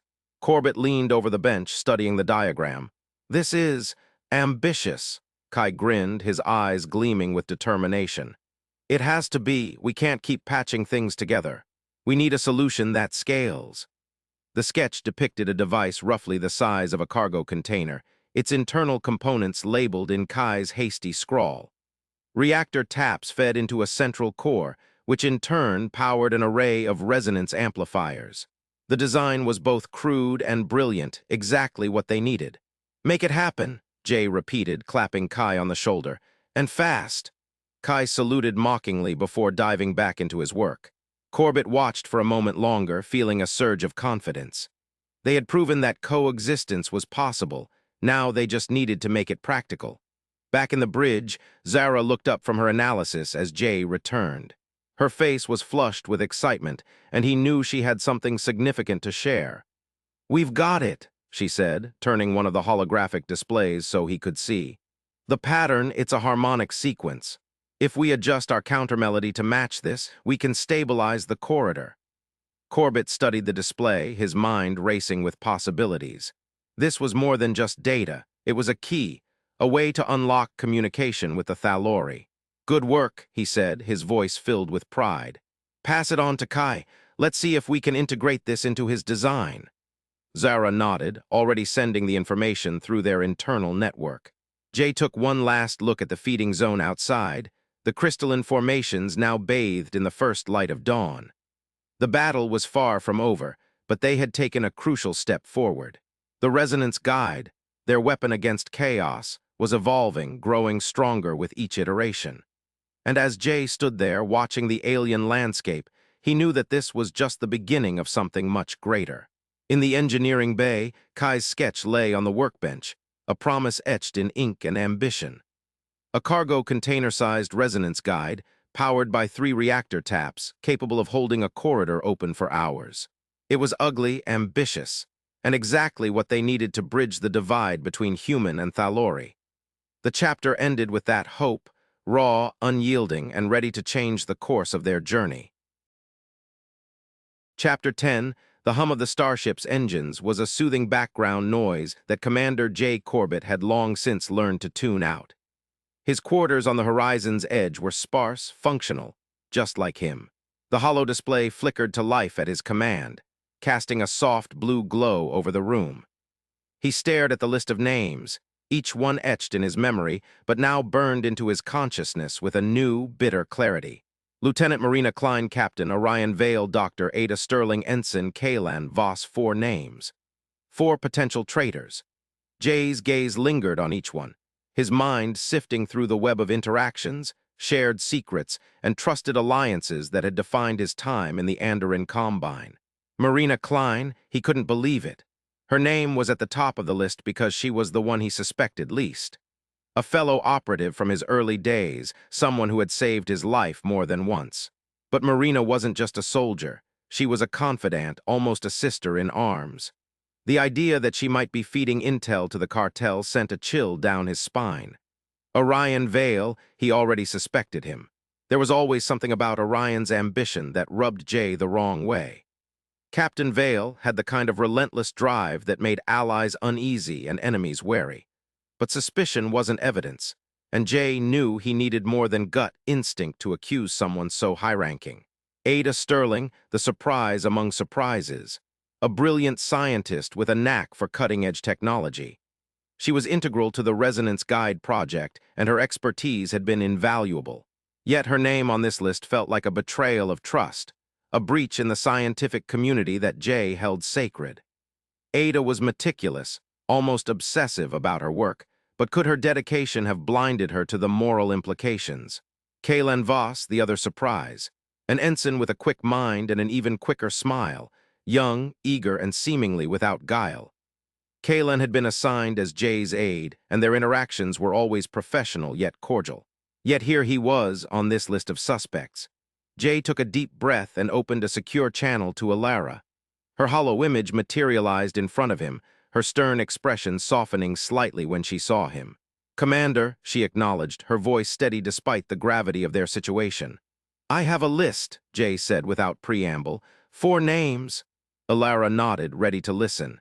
He read out the names, watching her reaction closely. She didn't flinch at any of them, but he saw the gears turning in her mind as she processed each one. "Marina Klein, she's been with you for years," Alara began, "but you said she was unexpected." "I've known Marina almost as long as I've known you," Jay replied. "She's always been reliable, even when things got tough." "And Orion Vale?" Alara asked. "He's ambitious, but I wouldn't put it past him to take risks for a promotion," Jay admitted. "He's always had his eyes on the bigger picture." Alara nodded thoughtfully. "And Dr. Sterling? She's brilliant, but her focus is often narrow. She might not see the bigger implications of what she's doing." "And finally, Kaylan Voss?" Alara asked. Jay hesitated for a moment. "He's young, inexperienced, but he's been around the right places at the right times to have access to sensitive information." Alara leaned back, her gaze distant as she considered their options. "Let's start with the obvious, Vale and Klein. Their positions give them both ample opportunity to access restricted information. Kaylan Voss, on the other hand, is a wild card. His access is limited by rank, but he could have been used as a pawn." "And Ada?" Jay asked. Alara's expression hardened. "Dr. Sterling's expertise is unmatched, but her involvement would be more subtle. She might not even realize she's being manipulated. Or she could be the mastermind behind it all, using her knowledge to steer the project in specific directions." Jay nodded, his mind racing with possibilities. "I need you to cross-reference their movements and communications during key periods. See if there are any anomalies or overlaps that don't add up." Alara agreed. "I'll start immediately, but Jay, be careful. If one of these 4 is the mole, they know you're onto them. They could react unpredictably." Jay's expression didn't waver. "I'm not confronting anyone just yet. I need more evidence before I make any moves." Alara studied him for a moment, then nodded. "Keep me updated. We'll get to the bottom of this." The channel closed, leaving Jay alone with his thoughts. He leaned back in his chair, staring at the list until the names blurred into one another. The betrayal cut deep, but he couldn't let emotion cloud his judgment. He spent the next few hours reviewing logs and reports, cross-referencing timelines and access records. Marina's movements were meticulous, almost too perfect. Orion's communications showed a pattern of high-stakes interactions that could be interpreted as suspicious or simply indicative of his position. Ada's research notes revealed nothing out of the ordinary, but there were gaps in her logs that raised eyebrows. Kaylan's interactions seemed innocuous until Jay noticed a few discrepancies. A missed check-in here, an unaccounted-for shift there. As he pieced together the fragments, a new realization began to emerge. It wasn't just about stealing information, it was about sabotage. Someone had been actively working against the Resonance Guide, trying to ensure its failure. Jay's anger simmered as he connected the dots. The corridor experiments were crucial, not just for their technological advancements, but for their strategic implications. If someone wanted them to fail, they must have known how close they were to success. The thought that ships went silent, experiments stalled, and lives potentially lost because of deliberate sabotage ignited a fury within him he hadn't felt in years. He slammed his fist on the desk, startling himself with the intensity of his reaction. This wasn't about betrayal anymore. It was about lives put at risk for someone's agenda. Jay stood up, pacing the small confines of his quarters as he considered his next steps. He needed more than suspicion and circumstantial evidence. He needed proof. Alara's message pinged through a few hours later. "Jay, I've found something. Meet me in the secure briefing room." He made his way there, his mind racing with possibilities. The room was dimly lit, the hollow table displaying various data streams and logs. Alara stood by it, her eyes scanning the information intently. "Here," she said, pointing to a series of timestamps. "Marina's logs show an anomaly during the last broadcast. She was supposed to be off-duty but was detected in the vicinity." Jay leaned closer, his gaze narrowing on the data. "And Orion?" Alara nodded towards another stream. "He had multiple encrypted communications during that time. We managed to decrypt one. It mentions a delay and ensuring failure." "And Ada?" Jay asked. "Her research notes show a pattern of deliberate miscalculations," Alara explained. "She's been tweaking variables, making sure the experiments would fail at critical points." Jay's grip tightened on the edge of the table as he absorbed the evidence. "Kaylan?" Alara hesitated for a moment before revealing the final piece. He was seen near the Resonance Guide during unauthorized hours. His access logs show him trying to alter settings, but he was caught by security and reprimanded. Jay's anger boiled over as he looked at Alara, his voice low and dangerous. Someone wanted this to fail, they knew it would succeed, and they tried to sabotage it. Ships went silent, experiments were delayed, lives were put at risk, all because someone wanted them to. Alara met his gaze steadily. "We have our evidence, Jay. Now we need to act." He nodded, a cold determination settling over him. This wasn't just about a traitor anymore. It was about justice for the sacrifices made and the risks taken. "Let's bring them in," he said, his voice as calm as steel. "One by one, we'll get to the truth." Chapter 11. Shadows of treason. The harsh glow of Alara Wynn's office lights cast long shadows across the stark white walls, adorned only by holographic charts and maps that pulsed with data streams. The room was a fortress of information, every pixel dedicated to unraveling the tangled web of corruption that was the Andorin Combine. She sat at her desk, fingers drumming an impatient rhythm as she stared at the intelligence report Jay had handed her. Jay stood silently by the window, gazing out into the neon-drenched cityscape beyond the reinforced glass. His reflection in the pane showed a man weary but resolute, the lines around his eyes deepened by the weight of their shared burden. Alara's gaze flicked back to the report. Pages upon pages of encrypted communications, intercepted transmissions, and satellite imagery, all pointing to one inescapable conclusion. The Combine had been systematically undermining Federation operations. It wasn't just about profit or market dominance anymore. This was treason on a scale that could shatter the delicate balance of power in the Andorin sector. She looked up at Jay, her expression grave. "This is what you found?" Her voice was steady, but there was an undercurrent of tension. Jay turned from the window, his reflection fading as he faced her directly. "This is what we found," he corrected gently, emphasizing the plural. The word hung in the air between them, a silent affirmation of their partnership forged through countless missions and shared secrets. Ilara nodded, acknowledging the subtle reminder. Their alliance went beyond mere professional respect. It was a bond honed by years of navigating the treacherous politics of the Federation and the shadows cast by corporate empires like the Combine. She leaned back in her chair, her mind racing with implications. "This changes everything," she murmured, tapping a stylus against her chin. "We've been chasing their tails for weeks, fraud, environmental damage, negligence. But this is a game changer." Jay moved closer to the desk, his eyes scanning the report over her shoulder. "The evidence is airtight. We have timestamps, coordinates, and even some intercepts from Combine operatives discussing sabotage tactics." Ilara's gaze sharpened as she flipped through the digital pages, pausing on a particularly damning piece of intel. "They targeted our supply convoys at Nexus-7.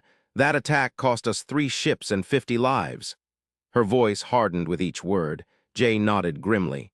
"And that's just the tip of the iceberg. There are more incidents scattered across the sector, mining operations disrupted, communications jams during rescue missions." Ilara pushed away from her desk, standing to pace the length of her office. The hum of the city outside seemed distant compared to the storm brewing within these walls. "We need to act swiftly," she said, her mind already plotting strategies and contingencies. "The Combine won't expect us to hit them with this kind of firepower." Jay watched her, a small smile playing at the corners of his mouth. "You're enjoying this, aren't you?" She paused mid-stride, meeting his gaze with a raised eyebrow. "Enjoying it? No. But there's a certain satisfaction in knowing we finally have them by the throat." He chuckled softly. "Just don't let that satisfaction cloud your judgment. They won't go down without a fight." Ilara nodded, acknowledging the warning. She knew better than anyone how ruthless the Combine could be when cornered. But she also understood the stakes. If they couldn't bring down this corporate giant, it would only embolden others to follow suit. She returned to her desk, pulling up a secure comm channel. Her fingers flew over the holographic keyboard, activating protocols long dormant since Perseus Gate. The screen flickered as she inputted authorization codes, each keystroke echoing like a drumbeat of resolve. "Emergency protocol activated," a synthetic voice confirmed from the comm unit. Jay watched intently, recognition dawning in his eyes. "You're invoking the same clause as before," Ilara nodded, her expression unyielding. "Yes, it's drastic but necessary. We need full access, tax records, shipping manifests, communications archives. Everything." He leaned against the desk, his voice low and measured. "You know the risks. Using this protocol again could draw unwanted attention from higher-ups.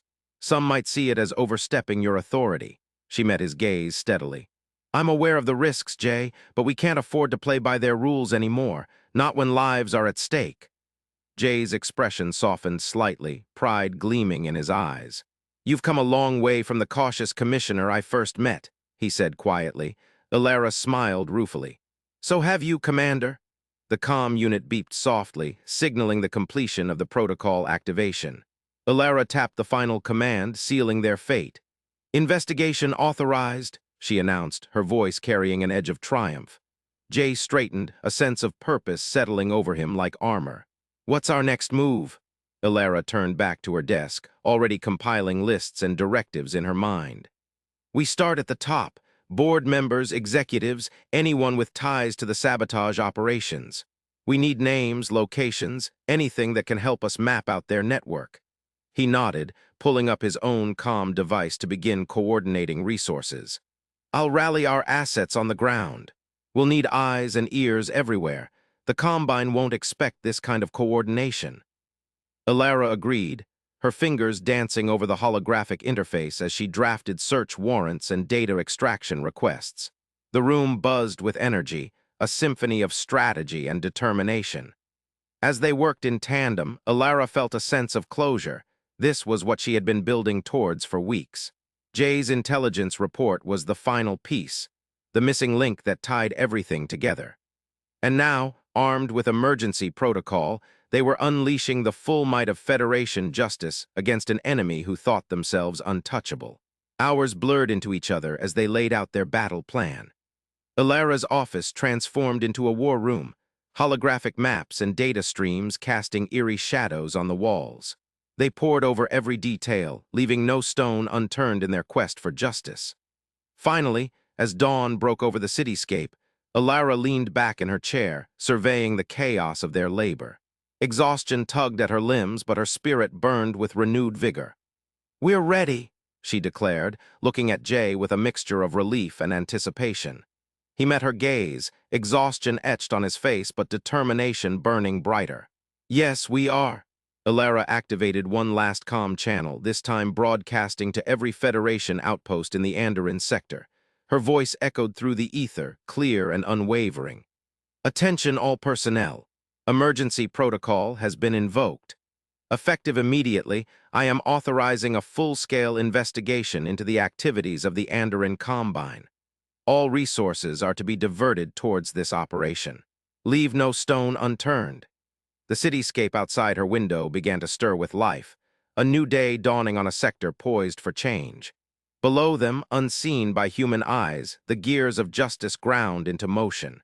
Ilara turned off the comm unit and stood up. Her gaze swept over Jay, gratitude shining in her eyes.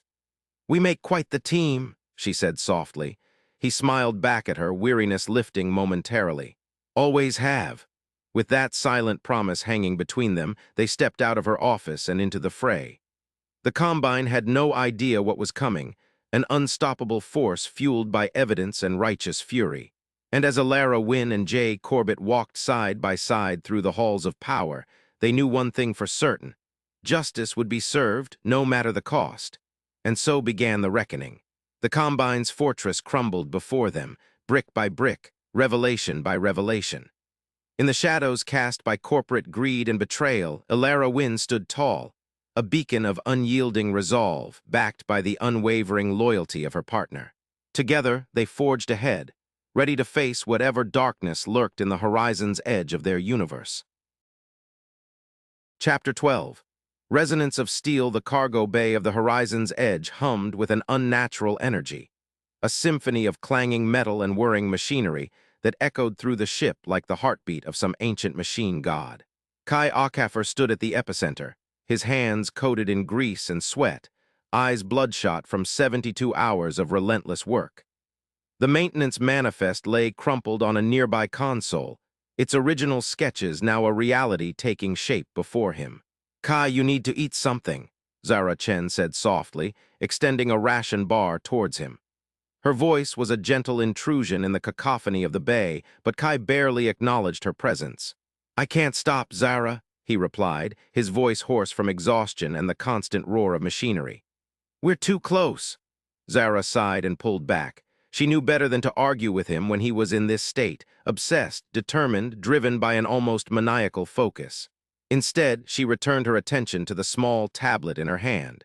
Running through lines of harmonic programming code that would bring Kai's monstrous creation to life. The resonance guide loomed before them like a colossus made from the wreckage of 4 different ships. Antenna arrays salvaged from an old Thalori scout ship, reactor taps from a decommissioned Combine frigate, and a motley assortment of parts scavenged from their own vessels. It was an ugly beast, a jumble of wires and panels held together by duct tape and the sheer force of Kai's will. But it was theirs, and it might just save them all. Commander Jay Corbett paced nearby, his gaze flicking between Kai, Zara, and the array of monitors that displayed the ship's vital signs and the status of their covert operations. He held a datapad in one hand, occasionally tapping out commands to feed false data into the Combine's networks through their operative. "Kai, you've got 20 more minutes until that reactor tap overheats," Jay warned, his voice cutting through the noise with a sharp edge. Kai grunted in acknowledgement and shifted gears. He snatched up a wrench from a nearby toolkit and tightened bolts on one of the reactor taps. Sparks flew as he worked, his movements precise and economical despite his exhaustion. Zara watched him for a moment before turning back to her programming. Her fingers danced over the tablet's surface, inputting complex equations that would harmonize with Kai's engineering marvel. The guide wasn't just about creating a path. It was about opening a dialogue, a conversation between their technology and the Thalori's resonance fields. "Jay, how are we looking on the operative front?" Zara asked without looking up from her work. Jay glanced at his datapad. "The Combine is buying our story so far. They think Kai's working on some dead-end project, nothing that could threaten them." He hesitated before adding, "But they're getting antsy. We need to keep this up for another few hours until the guide is fully operational." Kai paused in his work, wiping a smudge of grease from his forehead with the back of his hand. "We're almost there," he muttered. "Just need to sync the final array." The cargo bay fell into a tense silence as Kai and Zara worked in tandem, their movements synchronized like dancers in a well-rehearsed routine. The air crackled with anticipation. Each second ticking away brought them closer to either triumph or disaster. Finally, after what felt like an eternity, Kai stepped back from the guide. He took a deep breath, his chest rising and falling rapidly as he surveyed his creation. "Zara, you're up," she nodded, her fingers flying over the tablet one last time before she hit execute. The cargo bay hummed louder, the sound resonating through the deck plates like an ancient song awakened from slumber. A shimmer appeared in the void outside the horizon's edge, a visible distortion of space, a path carved through the singing resonance fields of the Thalori. It was beautiful and terrifying at once, a testament to humanity's ingenuity and desperation. Kai stared at it, awe etched onto his weary face. "It works," he whispered, his voice barely audible over the machinery's roar. Jay stepped closer, his expression guarded but hopeful. "I know," Zara grinned, her eyes reflecting the shimmering path. "We're just getting started." The resonance guide held its corridor open for 6 hours, a feat that defied all expectations and logic. 3 ships, the horizon's edge, along with 2 of their allies, slipped through the singing void, their hulls glistening under the ethereal light of the Thalori's fields. Inside the bridge, Jay monitored the transmission feeds, his eyes scanning lines of code and encrypted messages. The operative aboard continued to transmit false data, painting a picture of failure and despair for the Combine. They reported back about Kai's supposed dead-end project, detailing malfunctions that never occurred and setbacks that were nothing but clever misdirection. Jay watched as the last ship passed through the corridor, his heart pounding with a mix of relief and exhilaration. It had worked. They had actually done it. The Combine would be none the wiser for now, but time was running out. They needed to keep this secret as long as possible. Kai slumped against a bulkhead, his body trembling from fatigue. Zara moved to support him, wrapping an arm around his shoulders as she led him towards a nearby bunk. "You did it, Kai," she murmured softly. "We all did." Jay watched them go before turning back to his console. He tapped out another command, ensuring the false data continued its smooth flow into the Combine's networks. The operative was their ace in the hole, an asset they couldn't afford to lose. But there were other threats looming on the horizon. The Thalori might have noticed their newfound ability to traverse their resonance fields, and while Kai's guide held steady for now, every moment it remained active increased the risk of discovery. Back in his quarters, Kai slept fitfully, his dreams filled with whirring machinery and shimmering paths through the void. Zara sat beside him, her fingers tracing gentle patterns on his forehead as she watched over him like a sentinel. The room was quiet except for the soft hum of the ship's systems, a lullaby after the cacophony of the cargo bay. Jay's mind raced with possibilities and contingencies. They had achieved coexistence in its most basic form. They'd proven it was possible. But now came the hard part, maintaining it. Keeping the guide operational, refining Zara's programming, and ensuring the operatives' cover held tight were just the beginning. He tapped out one final message to their covert networks, ensuring that their allies knew of their success while keeping details scant. Trust was a fragile commodity in these times, and Jay wasn't about to risk their hard-won victory on speculation or misplaced loyalty.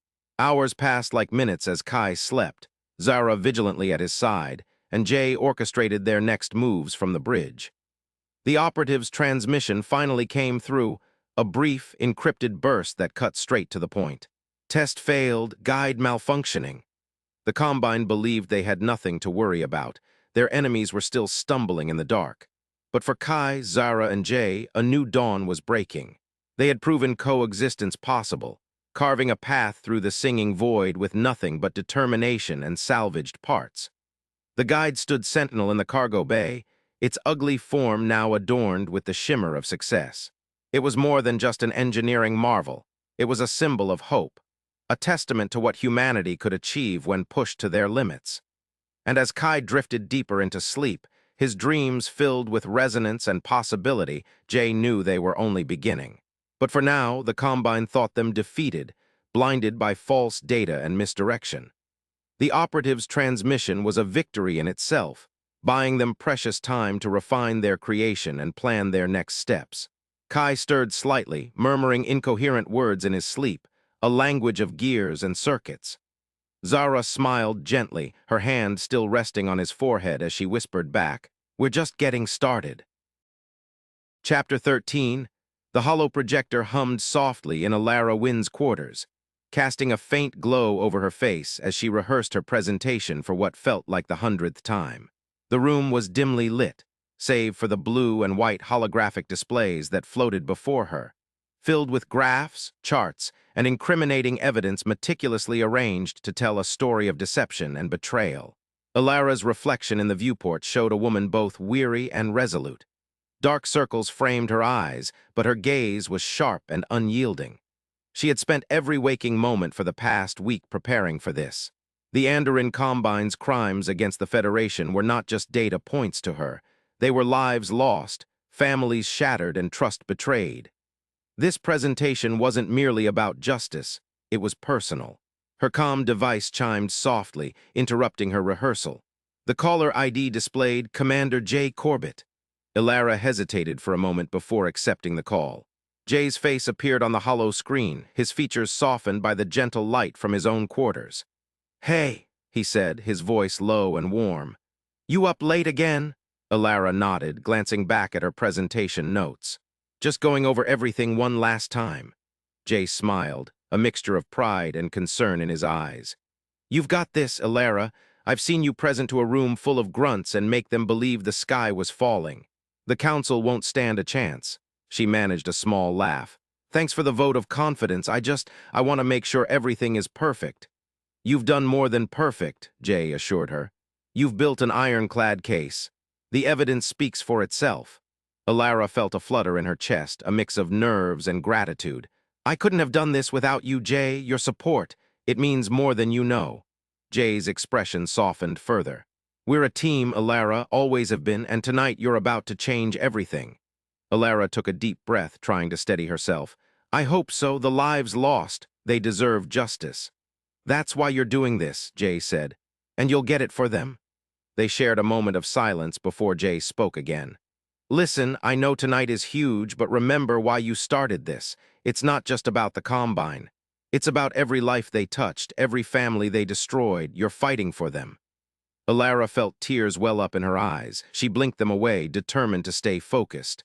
"I know, and I won't let them down." Jay nodded. "That's my girl. Now get some rest. You've earned it."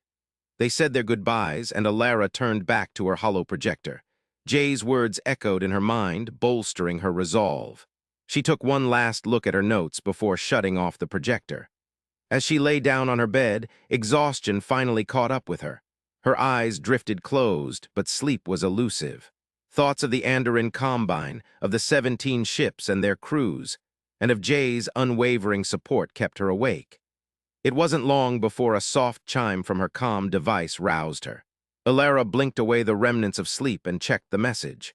It was from Solal Khan, the enigmatic Hellion envoy she had crossed paths with on several occasions.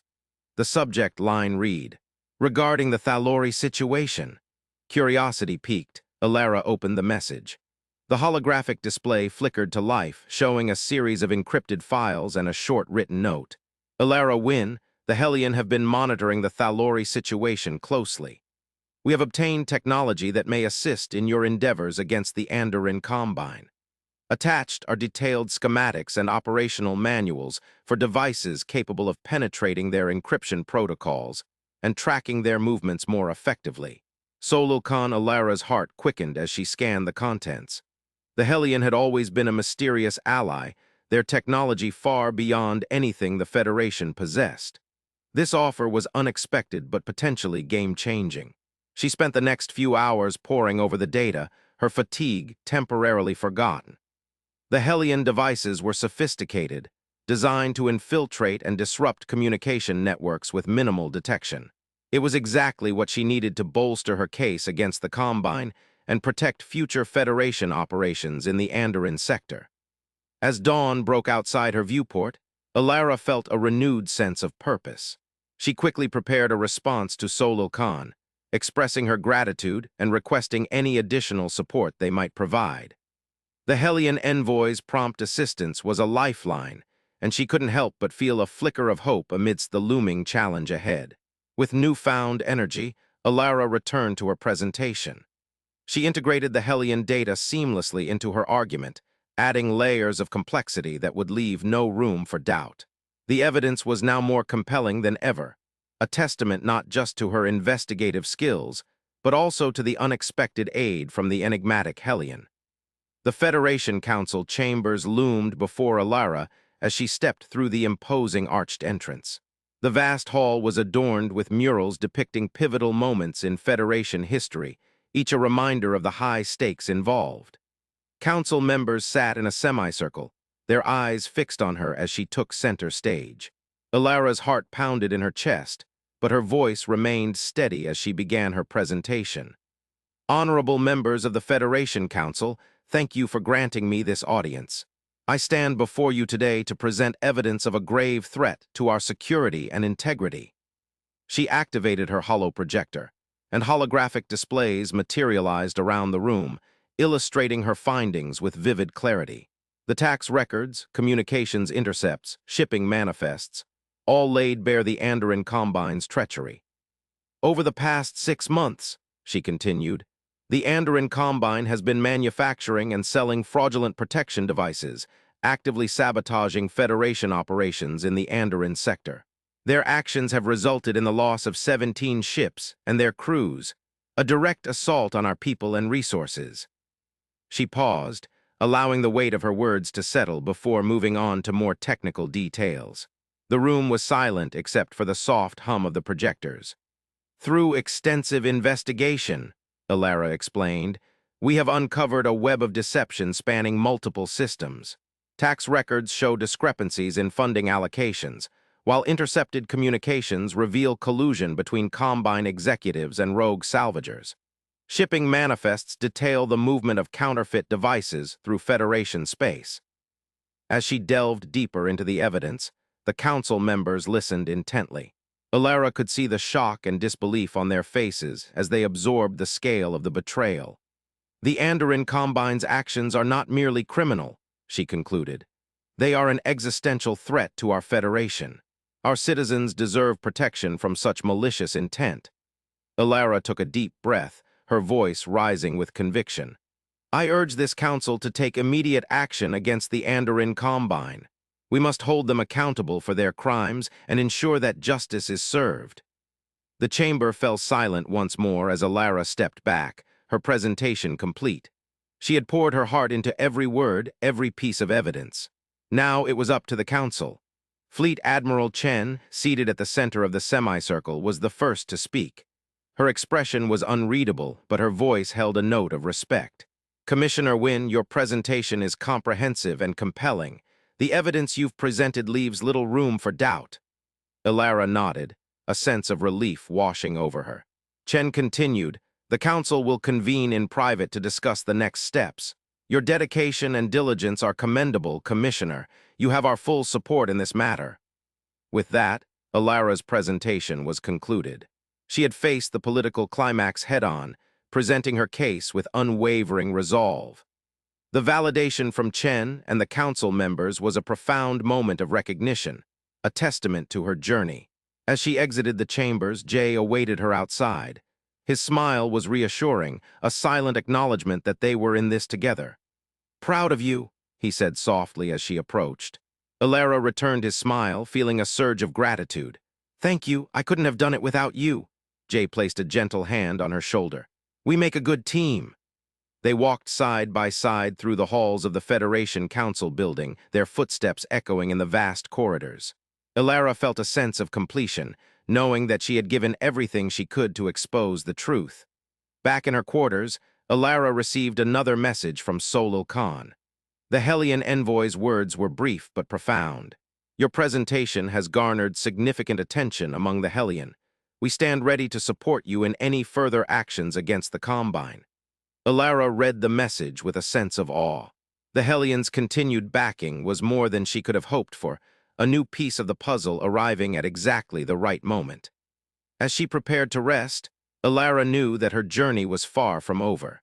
But with Jay by her side and the Hellion as allies, she felt ready to face whatever challenges lay ahead. The battle against the Andoran Combine had only just begun, but Ilara Wynn was poised for war.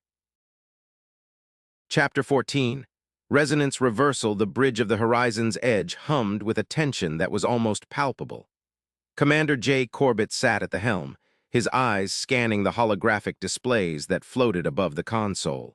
The approach corridor to Ilara Prime stretched out before them like a narrow, glowing tunnel, studded with the faint blips of distant stars and the occasional drift of space debris. Zara Chen, lieutenant and tactical specialist, was beside him, her fingers dancing over her interface as she cross-referenced sensor data with the squadron's intel feeds. Zara began, her voice steady but laced with urgency. The operative's last report mentioned unusual activity in the outer corridor. I'm picking up 3 unidentified vessels, large, cargo class, but their signatures are. Off, Kai Akaffer, chief mechanic and the heart of the Edge's engineering, looked up from his station, his brow furrowed. Off how? Zara's fingers flew over her controls as she ran diagnostics. Their emission profiles are all wrong. They're pumping out a frequency it's almost like they're trying to mimic a Thalori hive. Jay's grip tightened on the flight yoke. He didn't need Zara to finish her analysis. The pieces clicked into place in his mind with chilling clarity. The Combine, he muttered, more to himself than anyone else. They set us up. Zara looked at him sharply. You think they're planning an ambush? More than that. Jay's voice was grim. They want to create an incident, make it look like the Thalori are attacking our squadron, justify their protection devices and shut down Ilara's presentation. Kai leaned forward, his eyes wide. But why go through all this trouble? Why not just sabotage the presentation? Jay shook his head.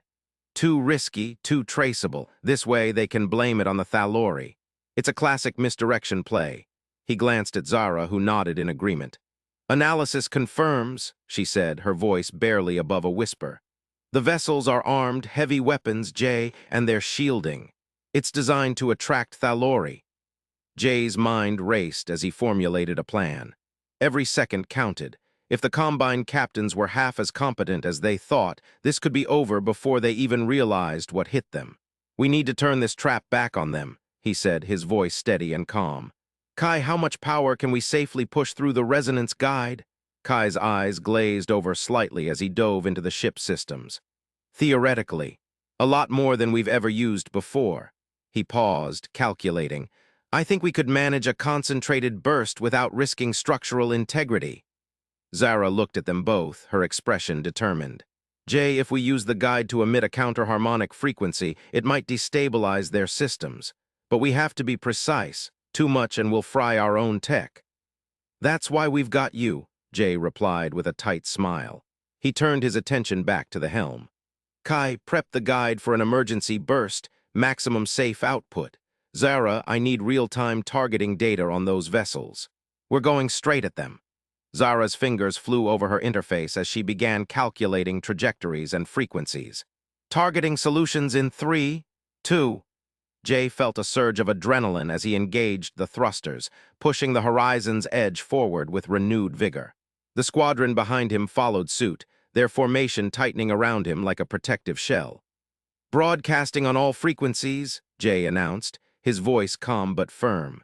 Federation patrol, stand down and prepare to be boarded.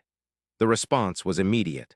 The Combine vessels, once hidden in the shadows of distant stars, spun into view, their hulls bristling with weapons that shouldn't exist outside of experimental labs. Jay's heart pounded in his chest as he kept his course steady, not a flicker of hesitation. Jay, Zara shouted over the comms. They're opening fire. Weapons locked, Kai confirmed from engineering.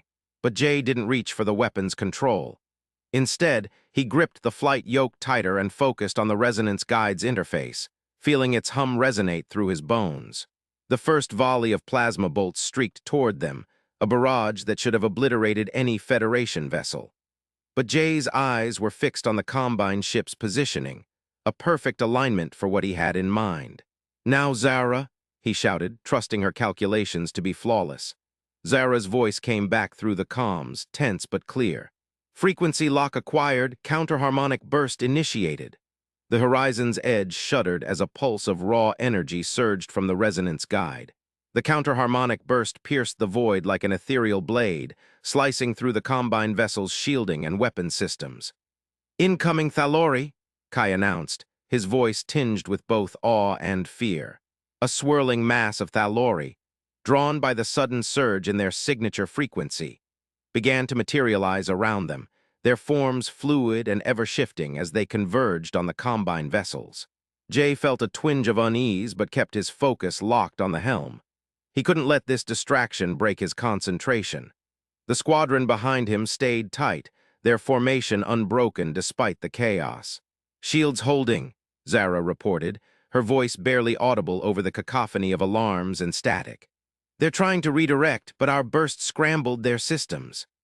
The Combine ships bucked and lurched, their weapons' malfunctions causing secondary explosions that lit up the darkness like fireworks gone wrong. Jay maneuvered the edge through the chaos, deftly avoiding debris and errant bolts of plasma.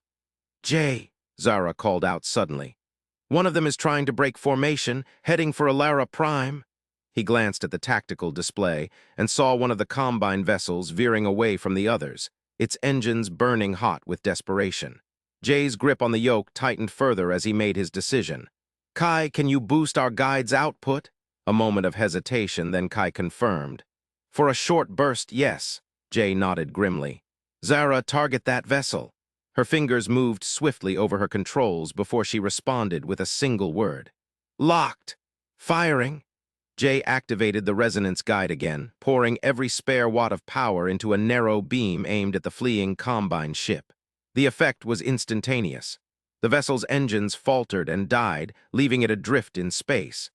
Within moments, the Thalori swarm engulfed it, their forms coalescing around the hull like a living shroud. Jay let out a slow breath as he eased back on the thrusters, his hands shaking slightly from the adrenaline surge.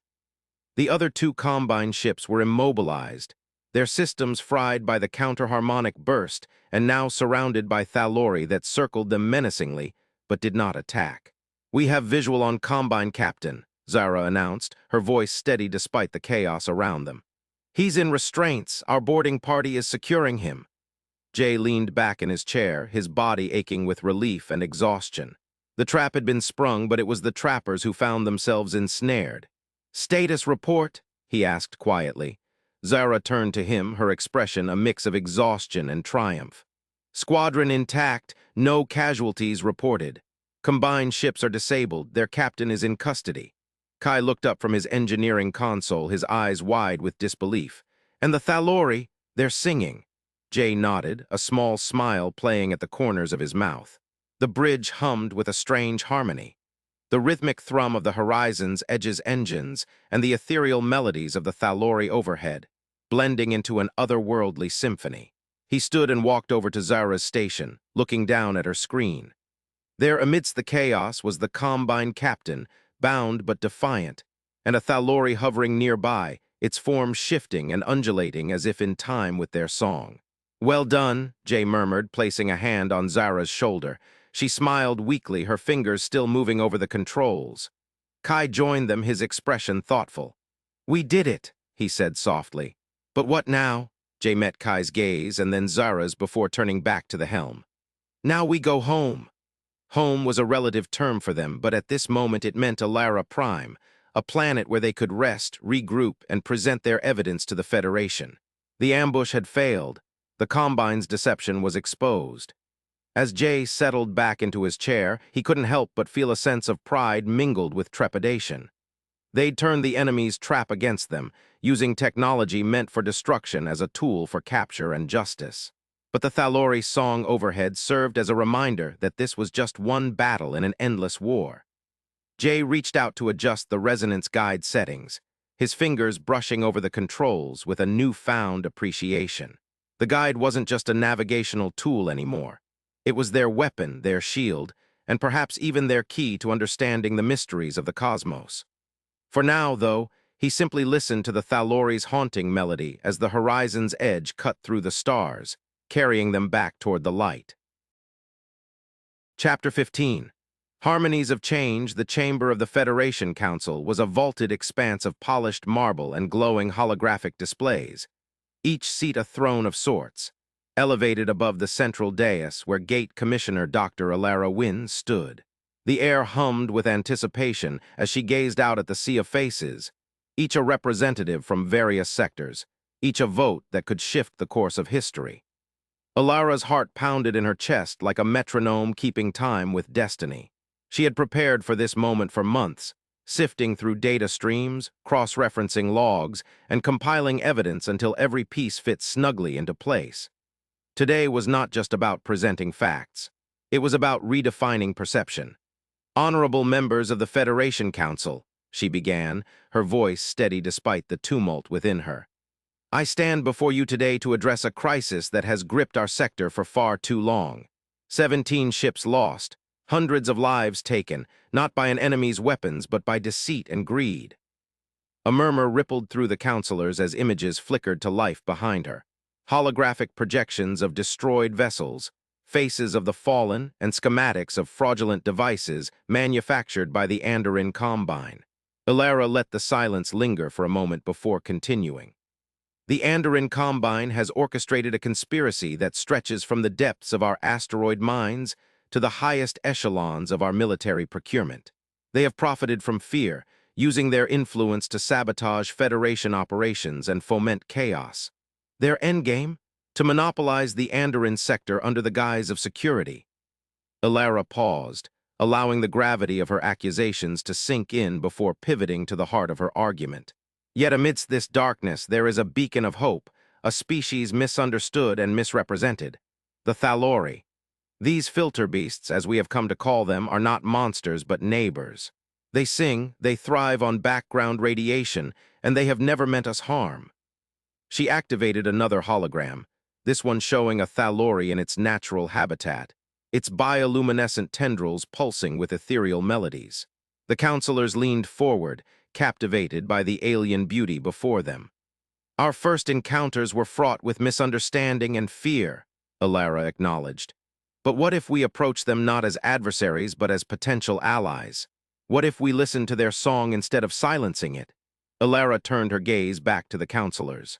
"The resonance guide, a device many of you have labeled as a weapon, is actually an instrument, a means to sing back, to create corridors through space where our ships can travel safely alongside Thalori currents." She demonstrated with a small device held in her hand, playing notes that resonated through the chamber like whispers on the wind. The counselors exchanged glances, some intrigued, others skeptical. "Imagine technology not as a tool of domination but as harmony, a bridge between us and the cosmos," Alara urged. "This is our chance to forge a new era in the Andoran sector, one built on cooperation rather than conflict." Commander J. Corbett listened from his post aboard the Infinity, his comm unit open so he could follow every word. He leaned back in his chair, arms crossed over his chest, pride swelling within him. Alara had always been brilliant, but this was a masterclass in diplomacy and persuasion. He remembered their first meeting on Andoran Prime, her fierce determination, her unwavering belief that there was more to the Thalori than fear-inducing myths. From that moment, he knew she would change things. And now here she was, standing before the Federation Council, rewriting history with each word. "Our actions speak louder than words," Alara continued, switching back to the evidence of the Combine's deceit. "Commander J. Corbett and his squadron have shown us what happens when we act with courage instead of fear. They intercepted Combine vessels laden with false intelligence, turning the tide against those who sought to exploit this crisis." She nodded towards a holographic display showing Jay's squadron in action, ships darting through asteroid fields, lasers slicing through enemy hulls. It was a testament to their bravery and skill, a stark contrast to the Combine's shadowy maneuvers. Ilara's voice softened as she concluded her presentation. The Andoran sector stands at a crossroads. We can continue down the path of mistrust and violence, or we can choose understanding and coexistence. The choice is ours. As she stepped back from the dais, Fleet Admiral Chen rose from his seat, his expression grave yet hopeful. "We have heard your words, Commissioner Wynne," he said. "The evidence you've presented is compelling, and the vision you paint it is one worth fighting for." The counselors began to murmur among themselves, heads bent in whispered deliberations. Ilara waited patiently, her gaze steady as she watched the tide of opinion shift before her eyes. 40 minutes ticked by like centuries. Every second felt fraught with possibility and peril. Then Fleet Admiral Chen stood once more, his voice booming through the chamber. "Counselors," he declared, "we have deliberated and reached a decision. The Andoran Combine is hereby dissolved. Its assets will be seized and its leadership prosecuted for their crimes against the Federation." A collective gasp echoed through the hall. Ilara felt a surge of relief mixed with triumph, but Chen wasn't finished. "The Thalori coexistence agreement is ratified," he continued. "Marked corridors, protected routes, we enter a new era in the Andoran sector, one defined by cooperation and mutual respect." Cheers erupted from some counselors while others nodded solemnly, acknowledging the historic shift. Ilara's heart swelled with emotion as she looked out at the sea of faces, each a testament to the power of her words. Back on the Infinity, Jay listened intently, a smile playing at the corners of his mouth. "We did it," he murmured under his breath, knowing Ilara would hear him through the comm. Ilara's voice came through clear and strong. "We did." There was a pause, a moment of shared silence before she added softly, "I couldn't have done this without you." Jay leaned closer to his comm unit, his tone equally gentle yet firm. "I know," he hesitated briefly before continuing. "And Ilara, I know that too." The words hung in the air between them, simple and profound, a culmination of 3 books' worth of slow burn now crystallized into truth. It was enough for both of them. In the chamber, Fleet Admiral Chen called for order once more. "The vote is unanimous," he announced. "A new era begins today." As the counselors dispersed, their discussions already turning towards implementation and logistics, Ilara stood rooted to the spot, overwhelmed by the weight of what had just transpired. She had built a case, earned a platform, and changed the law. The Thalori were no longer monsters but neighbors. The Resonance Guide was not a weapon but an instrument of harmony. Ilara took a deep breath, letting the reality settle around her like a comforting cloak. This was her victory, one born from years of dedication, perseverance, and unwavering belief in a future where fear gave way to understanding. As she walked out of the chamber, her steps echoed through the grand hall, each one resonating with the promise of change. The Andoran sector awaited not just a new policy, but a new mindset, a harmony forged from the ashes of conflict, singing into existence a brighter horizon. The future was here, and it sang a song of unity. Chapter 16. Collision Course. The Andoran sector buzzed with anticipation as the Council's vote was being tallied. Commander J. Corbett, however, had no time for politics. His eyes were fixed on the holographic display in front of him, tracking the erratic movements of the Combine's mother ship, a converted freighter that hummed through space like a desperate animal fleeing its hunter. "Kai, status update," Jay barked into his comms unit. The cockpit of the Horizon's Edge was a symphony of beeps and whirs, the air thick with tension. "I've got the Resonance Guide at max power, but these readings are off the charts." Kai's voice crackled through the static. "The Combine ship is putting out some serious interference." "Can you handle it?" Jay asked, his hands dancing over the controls as he adjusted course. There was a brief pause before Kai responded. "I can keep up. But it won't be pretty," Jay smirked. "Nothing ever is with you around." Behind him, Zara's voice cut through the chatter. "They're changing trajectory again, Jay, heading for the outer rings of Zephiria's gas giant." "Thought they might try that," Jay murmured, his gaze flicking to the navigation console. The gas giant loomed ahead like a swirling blue and green beast, its stormy bands churning with cosmic fury. The Edge dove into the planet's atmosphere, and the ship shuddered under the strain. Jay's knuckles were white on the controls as he guided them through the turbulence. The freighter was fast, but it lacked the maneuverability of a smaller vessel like the Edge. Jay could feel Kai's resonance guide pulsing behind him, a silent rhythm that seemed to sync with the ship's engine hum. "Thalori territory ahead," Zara warned. "Swarm density is high," Jay grit his teeth.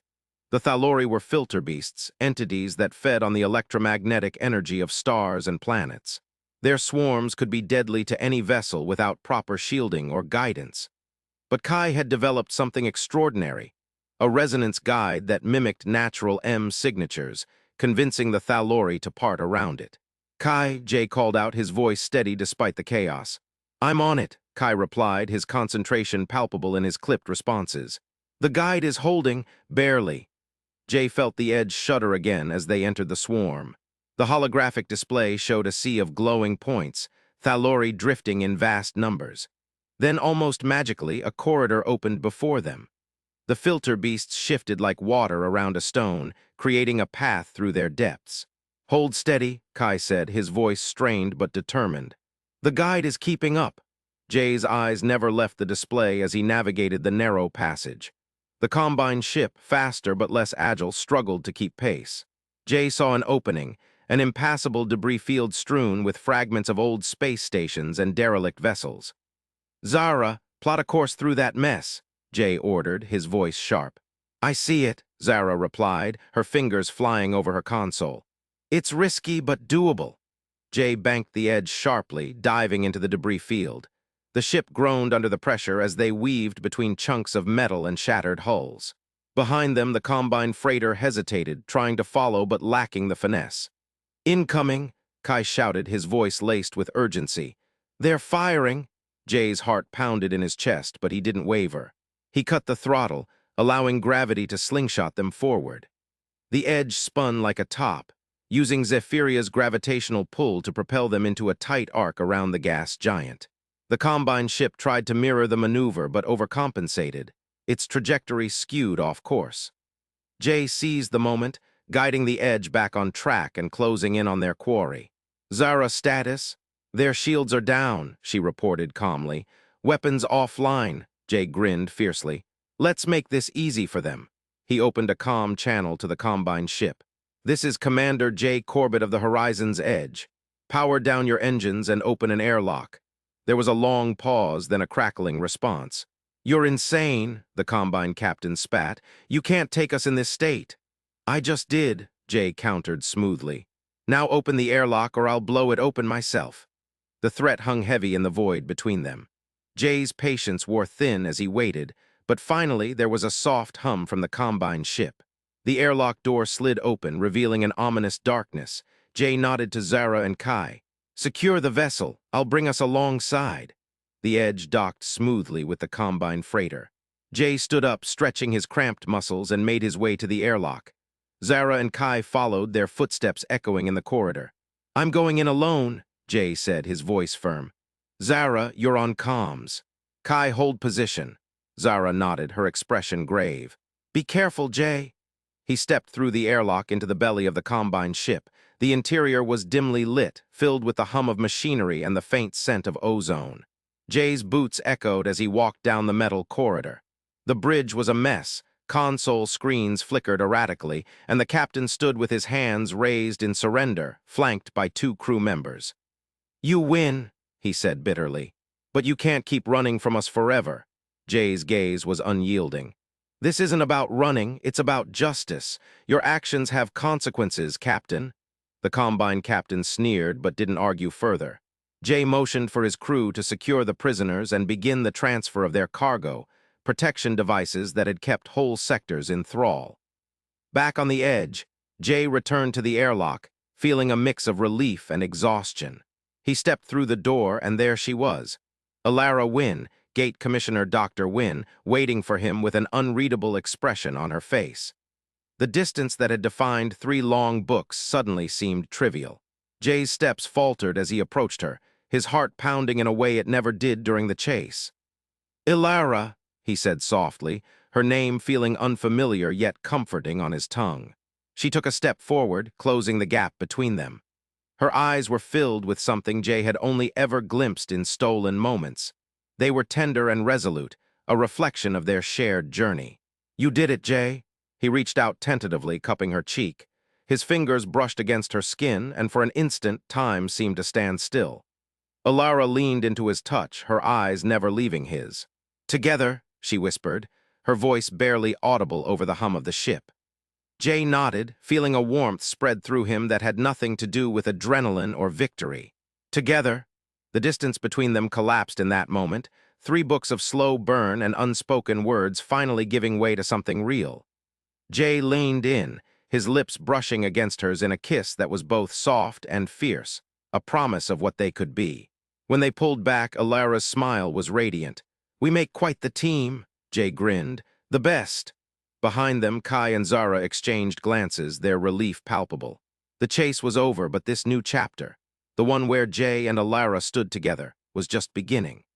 In the quiet of the shuttle bay, amidst the hum of victory and the echo of their shared breath, Commander Jay Corbett and Gate Commissioner Dr. Alara Wynne found themselves not just as partners in battle, but something more profound, a unity forged in the fires of space and tempered by the storms they had weathered together. Chapter 17.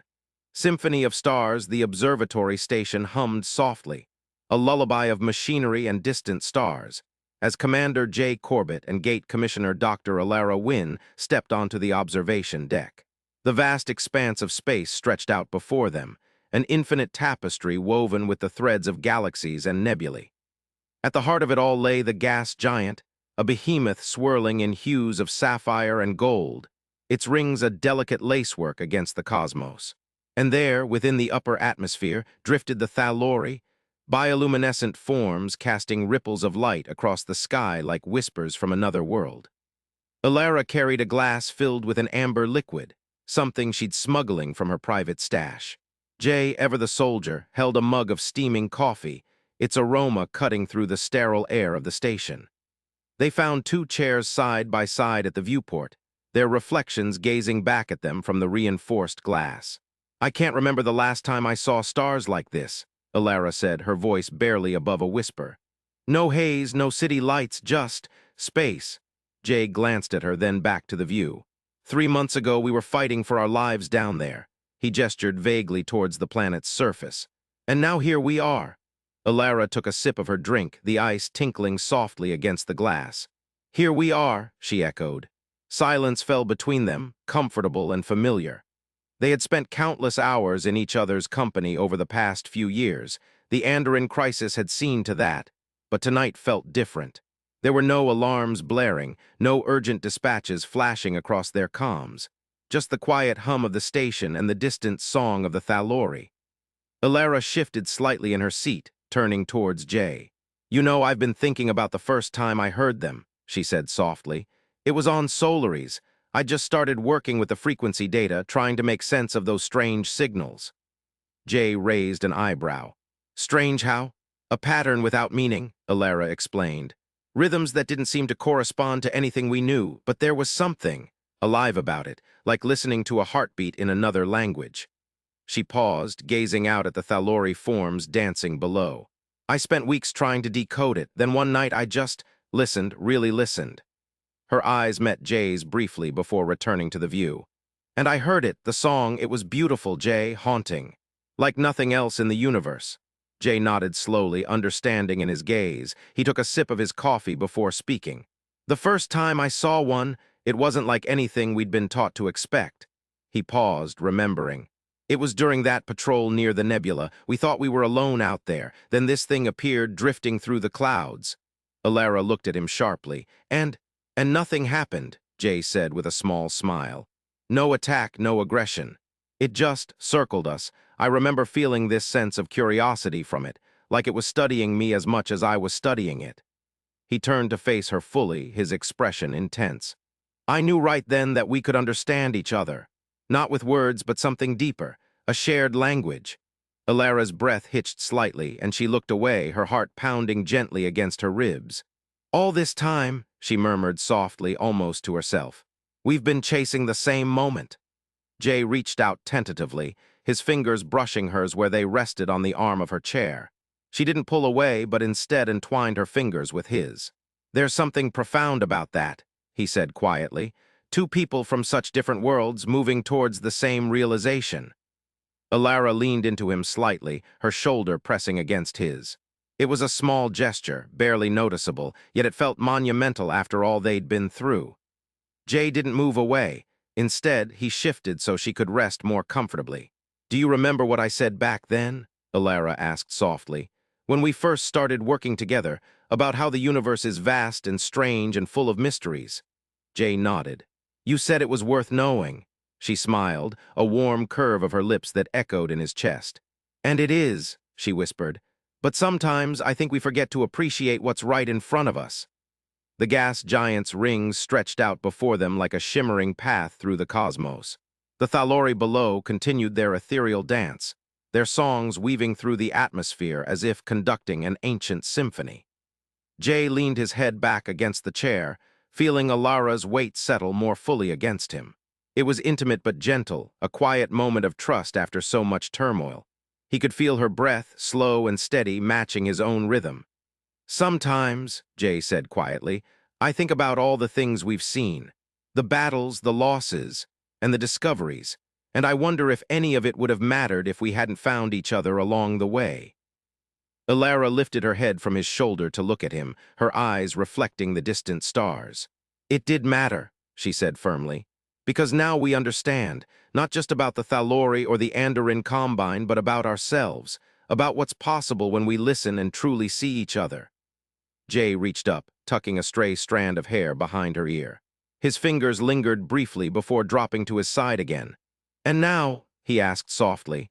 Alara's gaze drifted back out to the cosmos. "Now," she said simply, "we rest. We appreciate this moment for what it is, quiet, peaceful, and we know that whatever comes next, we'll face it together." Together they sat in silence, their hands still entwined, gazing out at the universe sprawling before them. The gas giant's rings arched gracefully across the viewport, a celestial ballet set against the backdrop of infinity. Beneath them, the Thalori sang their ancient melodies, harmonies that resonated through the very fabric of space and time. For Jay and Alara, this night at the observatory felt like the first true breath of peace they'd taken in years.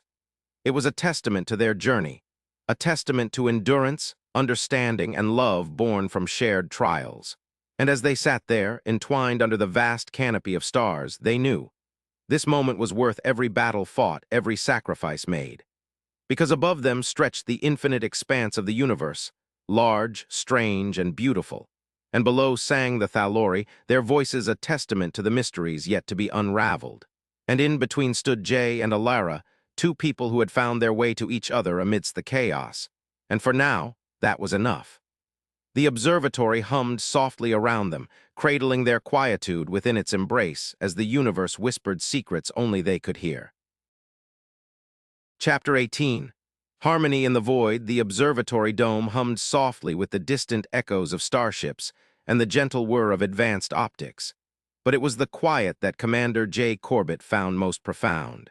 He stood at the panoramic viewport, gazing out into the cosmic ballet of the gas giant's rings, their icy particles glinting like scattered diamonds under the starlight.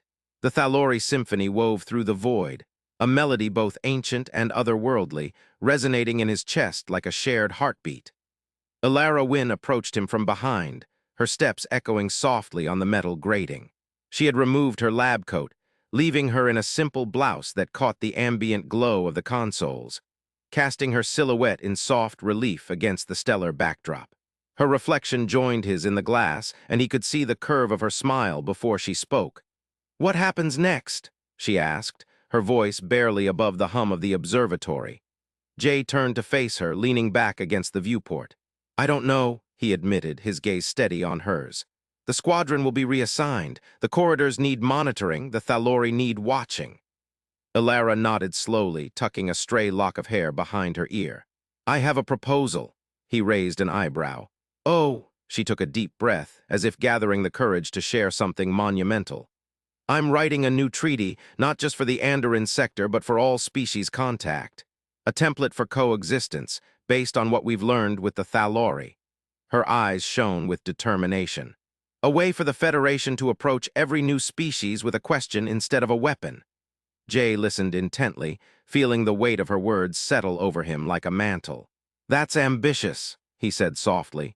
"It needs to be," she replied, stepping closer. The space between them shrank, and with it the barriers they had both erected over countless missions and late-night strategizing.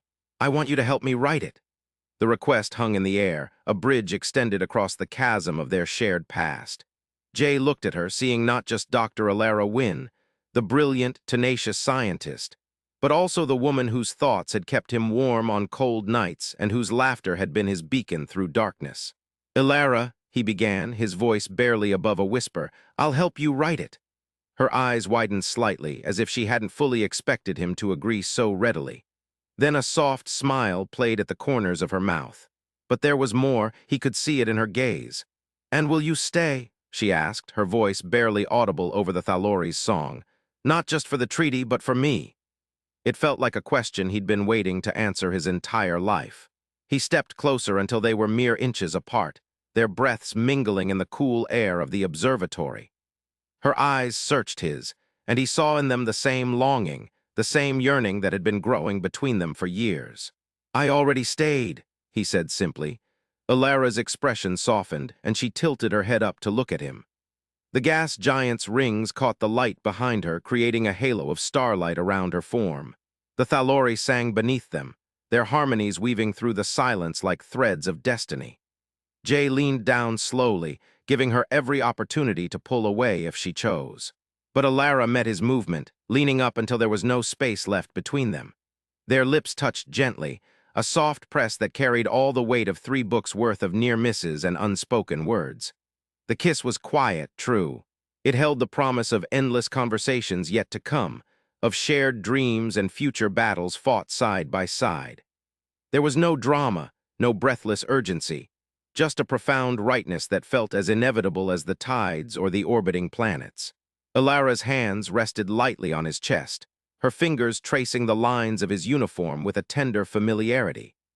Jay's arms wrapped around her, pulling her closer until they were pressed together from shoulder to knee. The kiss deepened slightly, but it remained gentle, a whisper rather than a shout. The Thalori sang their harmony, and for a moment Jay felt as though the universe itself was approving, this small human gesture amidst the vast expanse of space and time. It was a harmony born from conflict, forged in understanding and tempered by love. When they finally pulled apart, it was only slightly, a mere inch separating their lips. Alara's eyes fluttered open, meeting Jay's gaze with an intensity that made his heart ache. He brushed a strand of hair away from her cheek, tucking it behind her ear. 3 books, she whispered, her voice barely audible over the Thalori's song. Jay nodded, understanding exactly what she meant. 3 books of almosts, of moments stolen and glances exchanged, of hearts beating in sync across galaxies. And now this quiet moment in the observatory under the watchful gaze of cosmic giants. He leaned his forehead against hers, closing his eyes as he breathed her in. 3 books, he echoed softly. The kiss had been earned, right, and inevitable, a culmination of every shared risk, every silent vow, and every stolen glance. It was a promise for the future, a seal on their partnership beyond just the treaty they would write together. As they stood there, enveloped in each other's warmth and the celestial symphony, Jay knew that whatever came next, the reassignment of his squadron, the monitoring of cosmic corridors, or the watchful eyes turned towards the Thalori, he would face it all with Alara by his side. And for now, that was enough. The observatory remained a sanctuary, a haven amidst the stars where 2 hearts had finally aligned. The gas giants' rings continued their dance, and the Thalori sang on, their melody weaving through the void like a celestial lullaby. In that quiet moment, under the vast expanse of the universe, Jay and Alara found their harmony, a perfect 60s ending to a journey marked by love, loss, and ultimately redemption. Chapter 19. Harmonies in the void, the neon lights of the orbital station, 7 Jazz Club cast a kaleidoscope of colors across the worn metal tables and booths, reflecting off the polished surfaces and the faces of the patrons who filled the smoky air with laughter and conversation. The scent of synth coffee and ozone wafted through the room, a familiar comfort to those who called this place their home away from home. Among them was Commander Jay Corbett, his weathered uniform jacket slung over the back of his chair as he nursed a glass of amber liquid, the ice cubes clinking softly against the sides. Dr. Alara Wynn sat beside him, her eyes scanning a datapad filled with charts and figures, the gate commissioner's perpetual busyness never truly abating. Across from them, Lieutenant Zara Chen leaned in, her enthusiasm undiminished as she spoke about her latest obsession. "I'm telling you, Jay, Alara, this resonance mapping project is going to change everything," she said, her voice animated. Kai Akaffer, the chief mechanic with calloused hands and a perpetual smirk, looked up from his workbench tucked into the corner of their booth. He held a device no larger than a datapad, its surface humming softly with activity. "And Kai's been building something special too," Zara continued, nodding toward him. Kai grinned, holding up the device for Jay and Alara to see. "A commercial guide prototype," he explained. "Smaller, more efficient. It'll fit in any ship's nav system without taking up half the cargo hold. We're standardizing it across the Federation fleet." Jay raised an eyebrow, impressed. "Standardizing? That's a big step." He took a sip of his drink, eyes glinting with pride and exhaustion. "Yeah, well," Kai said, shrugging modestly, "once they see what we've done, they'll want it everywhere." Alara looked up from her datapad, a small smile playing on her lips. "It's incredible how far we've come, from deciphering the Thalori songs to integrating them into our daily operations." Zara nodded eagerly. "The resonance mapping will let us translate those songs into something humans can hear and appreciate. It's not just about understanding their language, it's about sharing their music, their stories." Jay chuckled softly, shaking his head in wonder. "Who would have thought that the universe's greatest mystery would turn out to be its soundtrack?" Across the room, nestled in a quiet corner booth, Kira slept peacefully, her small form curled up under a blanket. Her sketchpad lay open on the table beside her.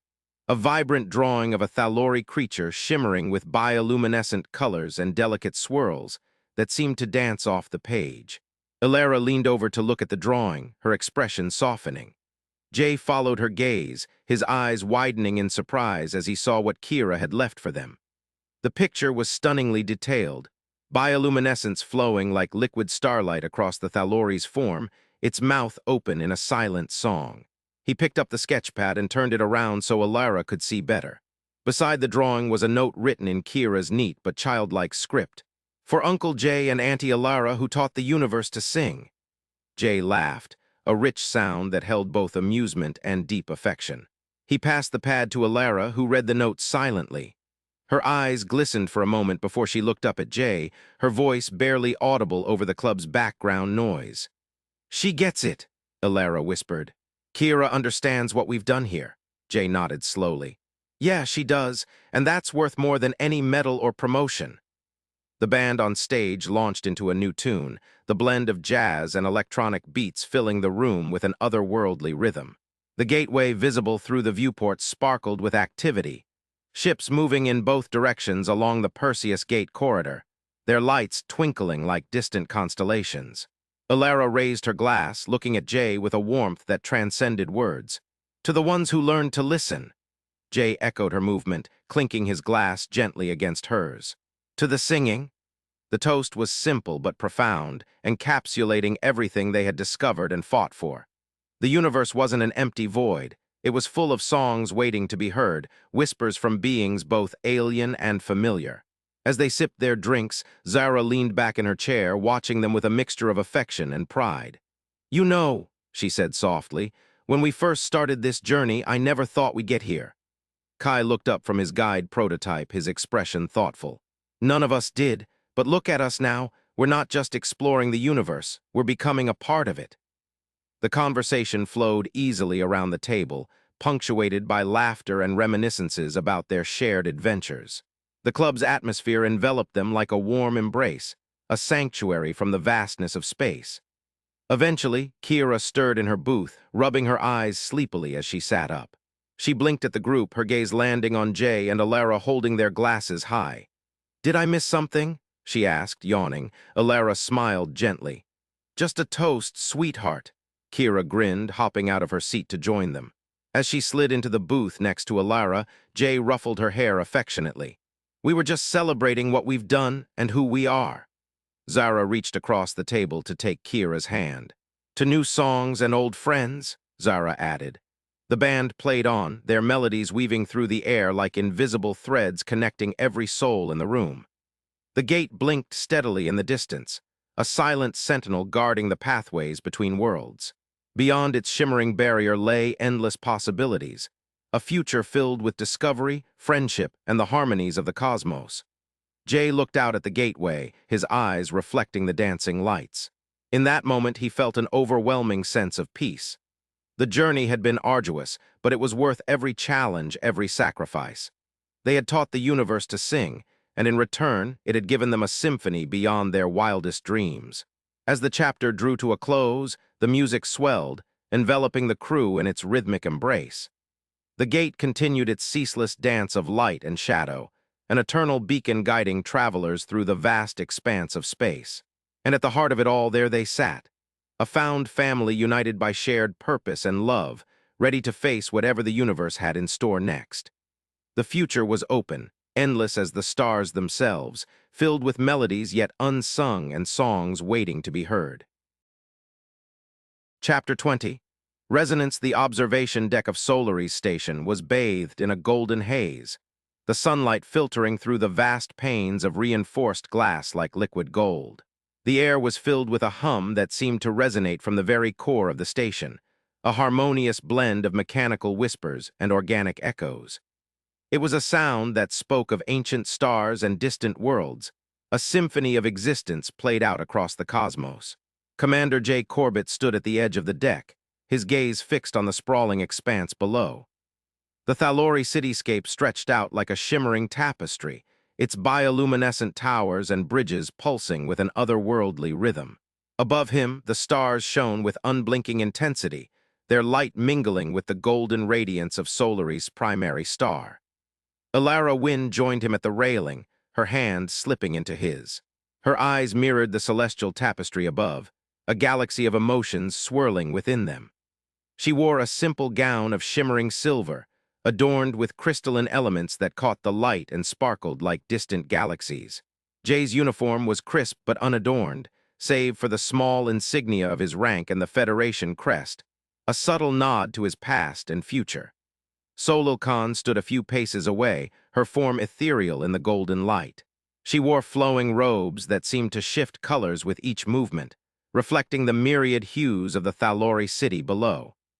Her voice carried a resonance that filled the deck, echoing off the glass and metal surfaces as if the very station itself was part of her performance. "Civilizations," Solo Khan began, "like stars, have frequencies. They emit vibrations into the universe, waves of energy that define their existence. Some frequencies are chaotic, discordant, interfering with others in unpredictable ways. But those that align, that harmonize, they create something extraordinary." She paused, her gaze sweeping over Jay and Alara before returning to the horizon. "The Federation has found its frequency. It resonates with exploration, with unity, with a desire to understand the unknown. The Thalori have found theirs, a harmony of life, of balance, of connection with all that exists. And tonight, two people who spent years learning to hear each other have finally found their own resonance." Jay felt Alara's fingers tighten around his, her grip steady and reassuring.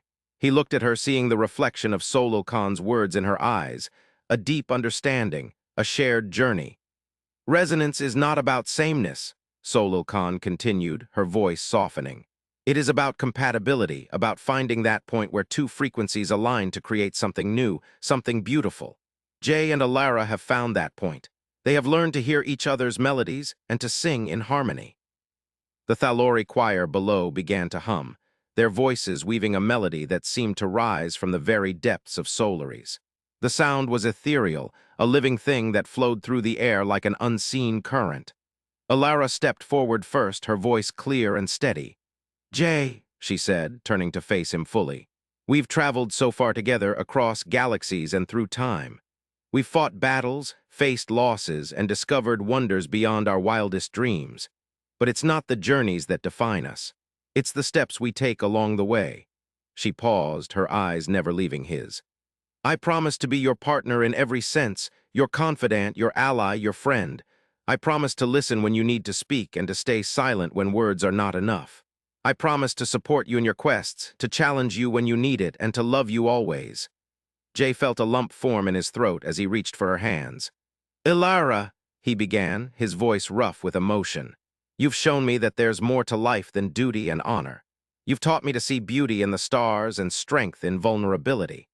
I promise to be your anchor when the universe spins too fast and your compass when you lose your way. I promise to protect you, to cherish you, and to stand by you no matter what challenges we face. As he spoke the final words, a wave of relief washed over him. This was right. Everything about this moment felt as it should. The stars aligned in their orbits above, the Thalori choir sang their ancient hymns below, and Jay and Alara stood in the golden light, bound by vows that were entirely theirs. Solil Khan smiled, her eyes glistening with unshed tears. By the power vested in me by the Thalori people and the stars above, I declare you bonded in resonance. Two frequencies aligned to create a new harmony. The Thalori choir swelled, their voices rising in a joyous crescendo that filled the observation deck. Jay pulled Alara close, his arms wrapping around her as they stood at the edge of the cosmos, watching the light of Solaris shimmer through the glass. Solaris Station, Solil Khan said softly, has seen many wonders, but none so profound as this. Jay leaned down to kiss Alara gently.